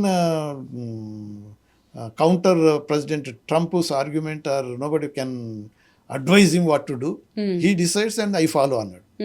ఇప్పుడు ఈ సేస్ మరి న్యూక్లియర్ బాంబ్ ఉండొద్దు అంటున్నావు కదా అక్కడ, let us take one whatever bold step and then take away nuclear material అంటే నో అన్నాడు. ఎందుకంటే చచ్చిపోతారని తెలుసు. సో ఈ డజంట్ వాంట్ ఉన్నదే. ఇప్పుడు ఆల్రెడీ బోల్డ్ అంత స్కేర్ సిటీ వాళ్ళకు ఇజ్రాయెల్స్ 3 fronts వాళ్ళు వేజింగ్ వార్. ఇప్పుడు లెబనాన్ ఎదురుగా, తర్వాత హమాస్ వాళ్ళ అక్కడ గాజాలో కూడా, తర్వాత ఇరాన్, ఇదంతా. సో హ్యూతీస్ స్టార్ట్ చేసిండ్రు. ఇప్పుడు ఏంటంటే ప్రాబ్లం, ఒకవేళ వార్ ఎస్కలేట్ అయితే ఇప్పుడు సౌదీ అరేబియాకు ఆల్టర్నేట్ ఉన్నది, ఇటు స్టేట్ ఆఫ్ హార్మ్స్ అంటే అటు రెడ్ సీ నుంచి కూడా స్టేట్ ఆఫ్ బాబెల్ దాన్ని అది ఏమని పక్కకు ఉంటుంది, అక్కడ నుంచి చేస్తున్నారు వాళ్ళు. ఇప్పుడు హ్యూతీస్ ఏమంటారు, అది మీద కంట్రోల్ చేస్తాం మేము, already they participated in war, we entered in to war అని డిక్లేర్ చేశారు. సౌదీ ఆయిల్ ట్యాంకర్స్ అన్ని బ్లాక్ అయిపోతాయి. సో ఇంకా క్లిష్ట పరిస్థితులు వస్తాయి. ఏమాత్రం సప్లై ఏదైతే ఇంతవరకు జరుగుతుందో అవి కూడా ఆగిపోతాయి. ఒకవేళ వార్ కనుక ఇంకా ఎస్కలేట్ అయితే చాలా సీరియస్ కాన్సిక్వెన్సెస్ ఉంటాయి వరల్డ్ ఎకానమీ మీద. పర్టికులర్లీ ఇప్పుడు ఇక మనకి డెవలపింగ్ కంట్రీస్ ఇంకా ఎఫెక్ట్ అయిపోతాయి. ఎందుకంటే అమెరికాకి ఏం ప్రాబ్లం, అమెరికా వాడనేది ఏంటంటే వీఆర్ ఆయిల్ ఎక్స్పోర్టింగ్ కంట్రీస్, మనకు లాభం వస్తుంది, పెట్రోల్ ధర పెరిగిపోతాడు, అక్కడ కూడా స్వార్థం అయినా కానీ అక్కడ రేటు పెరిగిపోయింది, 25% పెరిగింది. అక్కడ $3 ఉంది, $4 గ్యాలన్ అయింది. ఇంటర్నేషనల్ ప్రైస్ అది, ఏదైతే ఉందో ధరలు పెరిగిపోతాయి. అప్పుడు అదే ప్రజలు కూడా వ్యతిరేకం అయిపోతున్నారు. అంటే ఇప్పుడు ఈ వార్ వల్ల ప్రపంచం అనేది ఆల్రెడీ ముక్కలుగా అయిపోయింది సార్. అసలు దీని ఇంపాక్ట్ ఇన్ ఫ్యూచర్లో ఎలా ఉండబోతుంది, అసలు దీని గురించి భయపడే ప్రజలకి ఫైనల్గా మీరు ఏం చెప్తారు? సరే, ఇప్పుడు యాజ్ ఆఫ్ టుడే వార్ అయితే వచ్చేసింది. ఇంతకాలం ఏదైతే 5వ వారంలో జరుగుతుంది, డిస్ట్రక్షన్ బియాండ్ ఎక్స్పెక్టేషన్ అయితే ఇమాజినేషన్ కూడా జరిగింది. సో ఇప్పుడున్న పరిస్థితుల్లో ఏమవుతున్నది అని అంటే, Trump is trying to have a face save whatever way. అయితే ఆల్రెడీ డిక్లేర్ చేసుకున్నాడు, నేను అమెరికా వన్ అని అంటున్నాడు, విక్టరీ అంటున్నాడు. కాకపోతే క్లియర్గా ఇరాన్ ఏముంటుంది, ఓకే ఇంకా రండి మేము ఫైట్ చేయడానికి తయారుగా ఉన్నామని, వాళ్ళు కూడా సరెండర్గా నీల్ డౌన్ అంటే అయ్యే పరిస్థితి లేదు. So it is almost tug of war అయిపోయింది. టగ్ ఆఫ్ వార్ కాబట్టి ఇంకొక వారం రోజుల దాకా ఇటువంటి టెన్షన్ ప్రివేల్ అవుతుంది. సో విత్ ఇన్ 1 week 10 daysలో, so most probably Trump he has to accept ఒక కన్క్లూషన్కి వస్తాడు, రియాలిటీ. అనుకున్నాయి నేను లేదు, నేను ఇప్పుడే అన్నాడు రిజిమ్ చేంజ్ అయిపోయింది అన్నాడు. అరే ఇంతమంది ఎలిమినేట్ చేస్తారు, ఆల్రెడీ రిజిమ్ చేంజ్ అయిపోయింది, కొత్త వాళ్ళు వచ్చారు, వాళ్ళు మోడరేట్గా ఉన్నారు, పర్వాలేదు అంటే ఆయన చెప్పటం వాళ్ళ ప్రజలకైనా వరల్డ్కైనా పర్వాలేదు, అయిపోయింది రిజిమ్ చేంజ్. కాకపోతే ఏంటంటే ఇది స్టేట్ ఆఫ్ హార్మ్స్ ఓపెన్ పెట్టాలి, లేకపోతే న్యూక్లియర్ ఫెసిలిటీ ఇవ్వాలనేది, అవి కొద్దిగా టఫ్గా ఉండొచ్చు. But somehow with in a week or 10 days there will be at least పూర్తిగా వార్ ఆగిపోయింది అనేది కాదు కానీ సెసేషన్ ఆఫ్ హాస్టిలిటీస్ ఆర్ వార్ ఏదైనా జరిగి మళ్ళీ నెగోషియేషన్స్ దారి తీయచ్చు. బట్ పోస్ట్ వార్లో మాత్రం వాట్ ఎవర్ ఇట్ ఈస్, ఈరోజు వారం 10 రోజుల 2 నెలల అనేది 1-2 నెలలు ఇమ్మెటీరియల్. బట్ దాని తర్వాత recovery is a difficult path, it will take lot of time. Yes, ఎందుకంటే ఇప్పుడు అన్ని destruction to construct any desalination unit ఉందంట అక్కడ ప్రజలకు. వాళ్ళకు ఇప్పుడు త్రాగు అంటే డ్రింకింగ్ వాటర్ వాటితోనే వస్తుంది. To build 1 more takes lot of time. తర్వాత ఇప్పుడు ఖతార్లో ఇప్పుడు గ్యాస్ రిజర్వ్స్ తర్వాత అవన్నీ ఫెసిలిటీస్ అన్నీ మన ఇరాన్ కొంతవరకు దాడి చేసి నాశనం చేసింది. అవన్నీ మళ్ళీ రీప్రొడక్షన్ కానీ కూడా టైం పడుతుంది. అవును ఈ సార్. మధ్య మనకు షార్టేజెస్ వస్తాయి. సో అది ఆ ఎఫెక్ట్ ఇంకా కంటిన్యూ అవుతుంది, ఆగినా కూడా ఇది మనకి రిజాల్వ్ అవ్వాలంటే చాలా టైం టైం పడుతుంది. పడుతుంది. Yes, it takes time. So అందుకనే ట్రంప్ పుణ్యం అంటూ ఒక్క మనిషి ప్రపంచంలో ఉన్న ప్రతి ఒక్క మనిషికి ప్రాబ్లం క్రియేట్ చేయగలిగాడు, ఘనత వారికే దక్కుతుంది. అవును. But at least after few days war will come down. Third world war అయ్యే ఆసక్తి అవకాశాలు మాత్రం చాలా తక్కువ. సో వరల్డ్ వార్ 3 అవుతుందనే భయాలు పక్కన పెట్టి, అండ్ ఇప్పుడు కోవిడ్లో ఎలా అయితే మనం ప్రిపేర్డ్గా ఉన్నామో, ఇప్పుడు వార్ ఆగిపోయినా కూడా వచ్చే సిచ్యువేషన్స్ మళ్ళీ సర్దుమనగాలి అంటే ఇట్ విల్ టేక్ టైం. కాబట్టి మనం కొంచెం అలవాటు పడాలి అనేది. డెఫినెట్గా economic hardship will continue for some time. అంత ఈజీగా ఈరోజు వార్ ఆగిపోయింది కదా, రేపు business as usual normal life 100% before war ఎలా ఉందో అలా అయితే అలా రాదు. ఉంటుంది, రాదు, టైం అయితే పడుతుంది. పడుతుంది. Okay sir. అంటే మాకున్న కామన్ డౌట్స్ అంటే ఇంటర్నేషనల్ ఈ పొలిటికల్గా ఏం జరుగుతాయి అనేది చాలా క్లియర్గా మాకు అర్థమయ్యేటట్టు చాలా చక్కగా చెప్పారు. Thank you so much sir. Thank you.